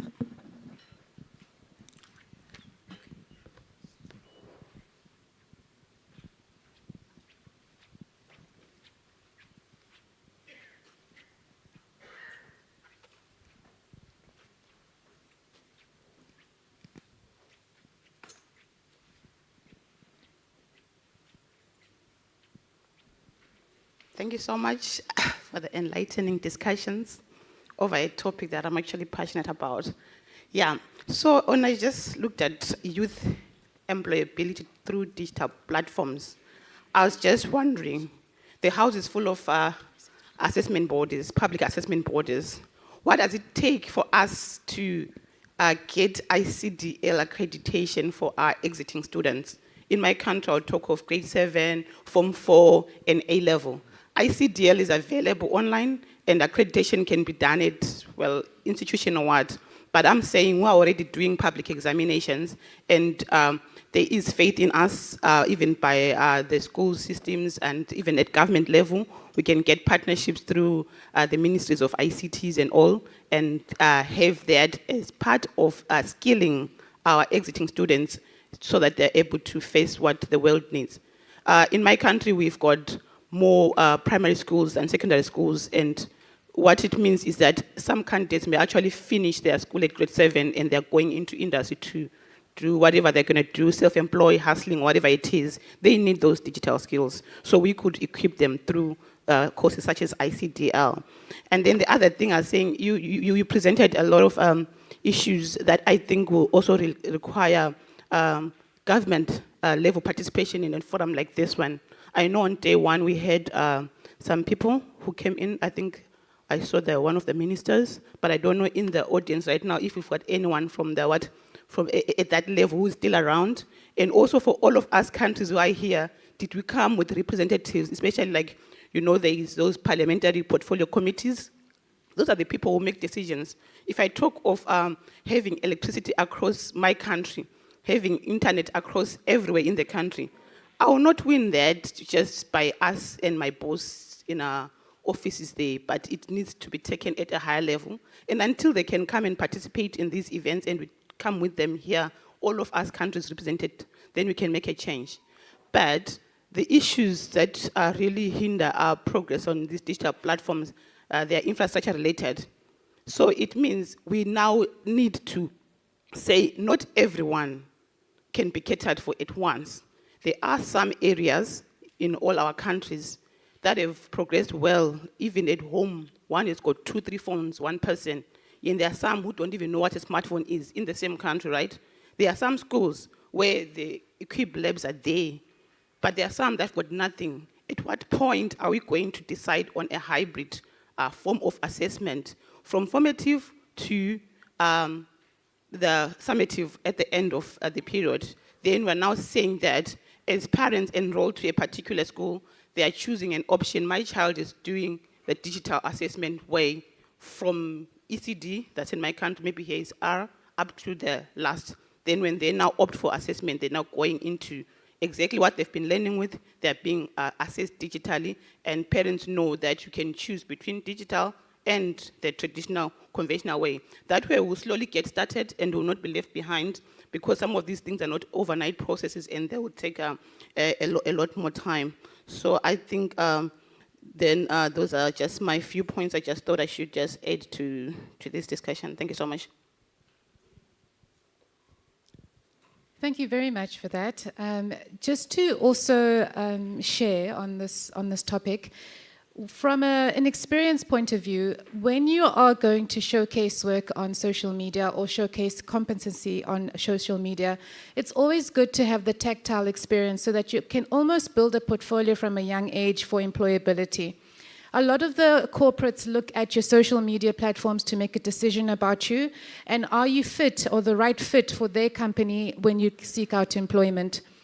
So the way that you formulate your social media platform, maybe you're interested in a career in engineering as an example, and you will start showcasing even the lessons you've learned from kindredhood into your teenagehood and obviously leaving out into tertiary education. Then that informs the employer later on, once you've finished your course or once you've also graduated, that you are in the line and you are already exposed to these competencies, because there's no way that they would actually know. Because now this thing of looking at backgrounds that, oh, because you speak a certain way, you come from a certain area, or even things like labels like lots of the careers are not accessible in non-urban areas. So in essence, building up a portfolio on social media is also first prize, and it will also allow any potential employers to also get it's almost like an essence and insights of you before you onboard their ship. Are there any other questions and comments? Okay, thank you. Can you hear me? Okay. Good morning. I think it's been a very insightful session. I just want to make a comment and add to what you have said. You see, indeed, research shows that these digital natives that we are engaging with, they are very conversant with social media, WhatsApp. They do life in social media, right? But when it comes to learning from there, apart from the fact that they were pushed into it by COVID, a lot of them don't really use it for learning. They use it for social media, for every other thing in their lives apart from learning. So I think it comes back to us as teachers, right? To integrate it deliberately into teaching and learning. I know we have all the shortfalls, all the disadvantages with network, electricity, but I think in designing the learning outcomes, it should be a deliberate attempt to bring in technology, digital teaching into teaching and learning, and it makes it easier for them to say, yes, while I use this for communicating with my friends, for doing life, for shopping, it is also a learning tool. I think that's a big takeaway, and I think it falls back to the teachers, to people like us, to bring it in deliberately into the classroom. Thank you so much. Thank you, thank you. Would anyone of the panelists like to add to that? Thank you. It's very important to note that social media cannot just be introduced in the classroom. If you go on TikTok now, you will find many kids on TikTok in a classroom. They're sitting there, the teacher is teaching in front, they're busy going live on TikTok. They're going live on Instagram. That is not effective teaching and learning. That is not effective use of social media. Hence, there must still be these values and norms instilled. If you notice that your younger generation lack soft skills, and that's basically their obsession with social media for social purposes. I mean, it's like the old-fashioned way of having a tea party. Now it's just a tea party on TikTok, a tea party on Instagram. But we need to, that's why we need to ensure that when we bring social media and digital platforms into teaching and learning, that we do it in a responsible way and that we use it in an effective way. Not just merely saying, we're on social media, look at this, we're using social media, we're using digital platforms. It's like I have many tools in my garage, but I can't use half of them because I can brag and say, I've got this, but I'm not a carpenter. But if I want someone to help me to revamp my antique furniture, then they will be put to use.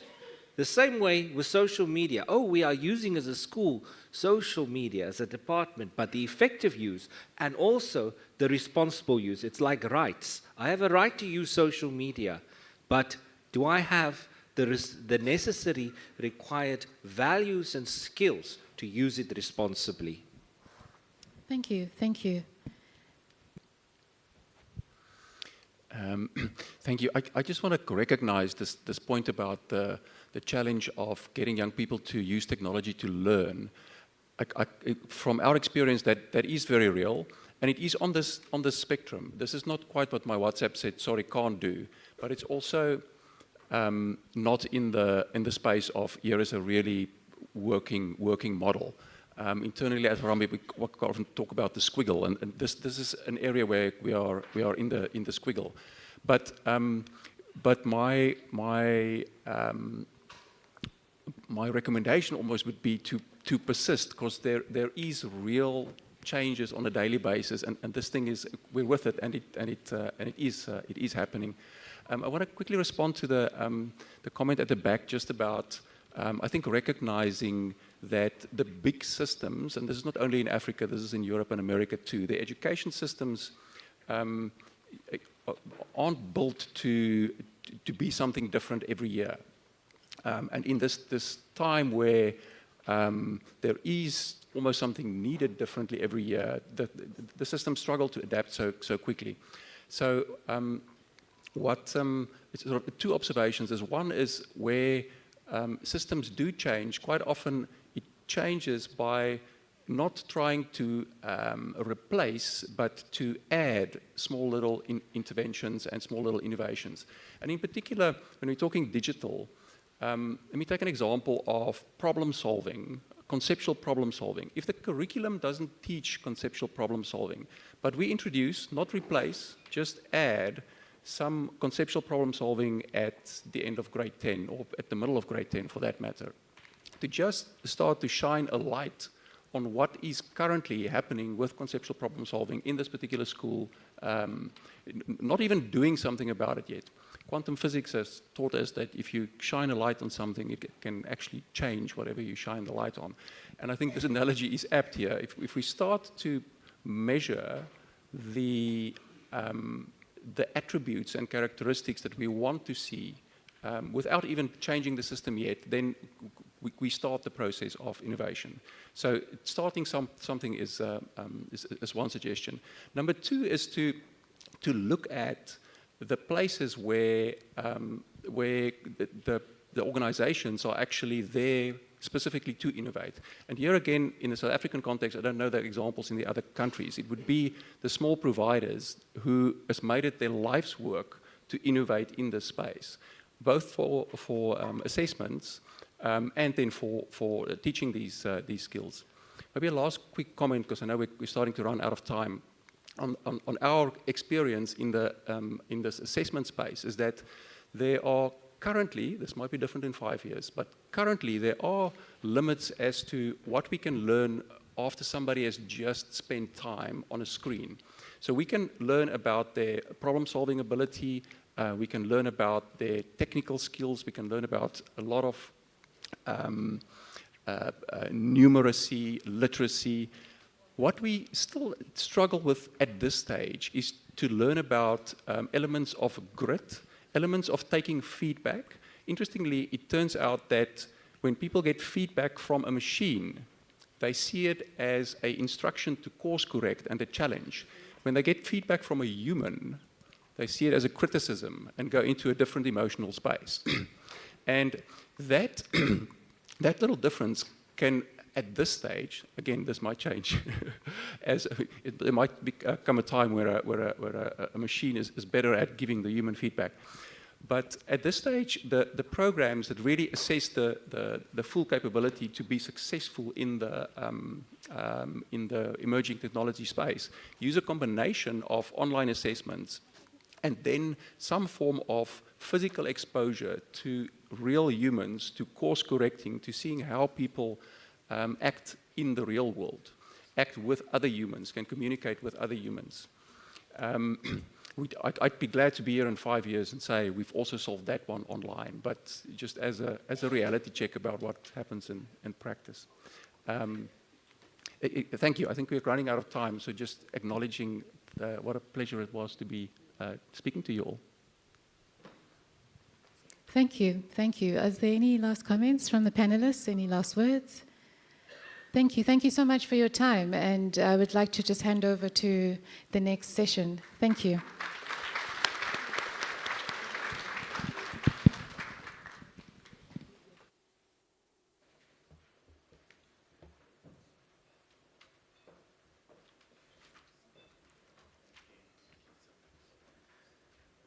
So, ladies and gentlemen, can we put our hands together again for Thuli and the panelists?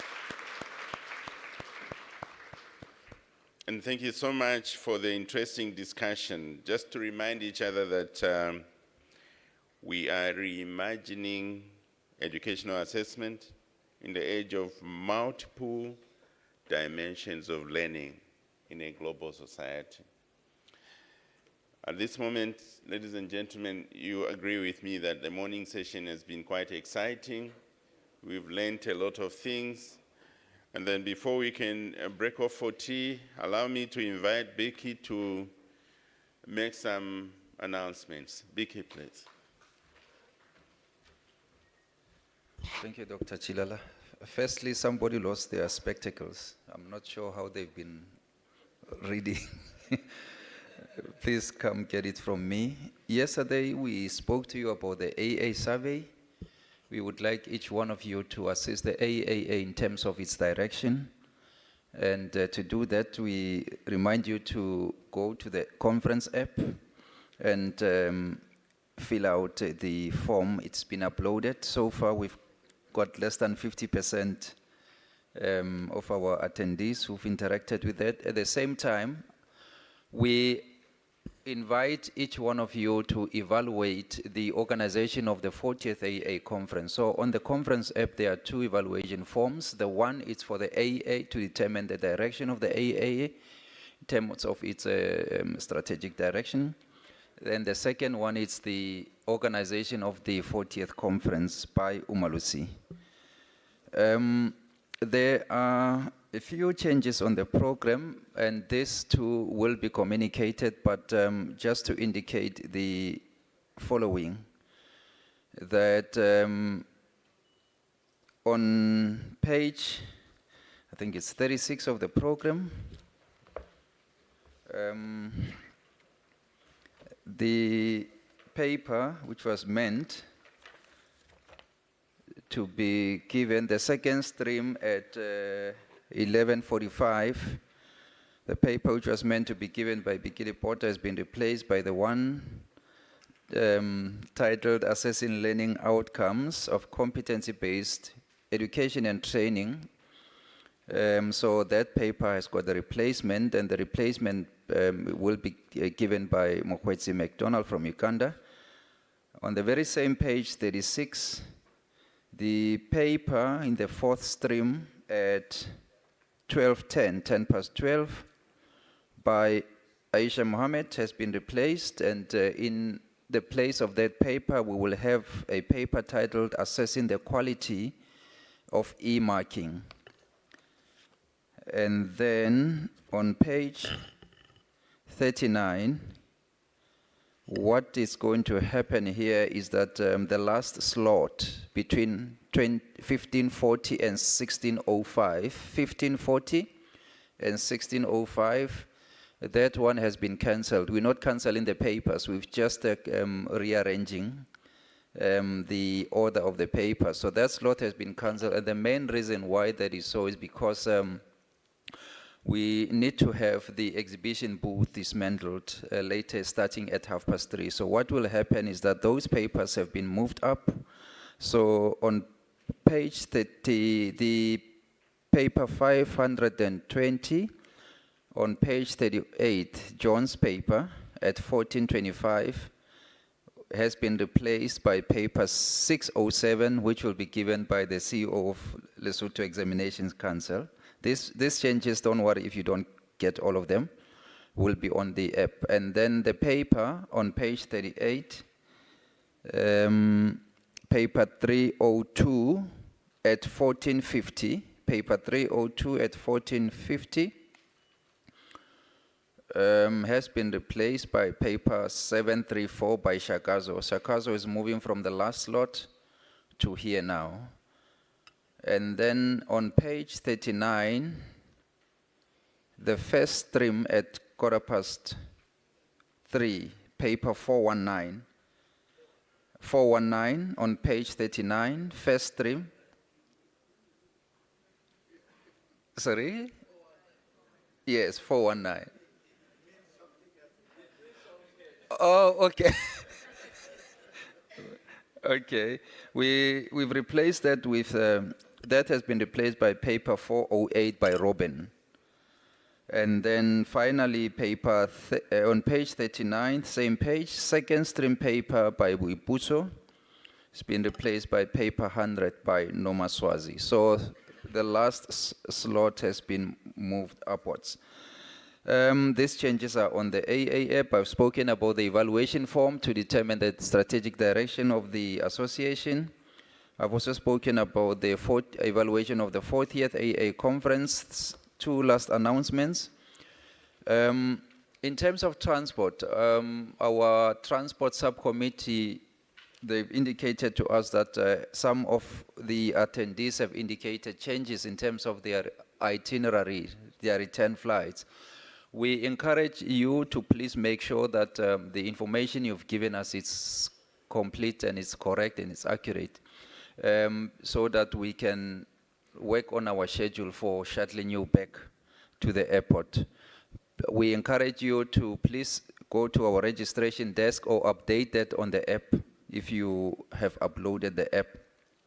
Finally, in terms of excursions, everybody who's booked their place on the 3 routes is reminded that we will be leaving the hotel at 7:30 tomorrow. So everybody must be here by, let's say, 7:15 tomorrow morning.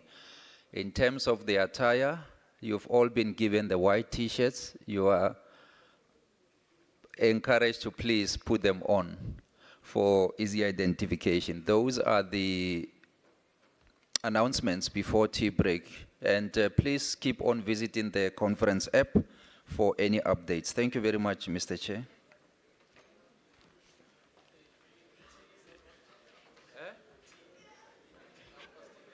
Or tea until 11:30. That is one that is tea is until 20 past. Thank you. So now I think we can break for tea, knowing very well that we learn every day. I've just learned that 419 means something else in Nigeria. And also room 18 means something else in Zambia.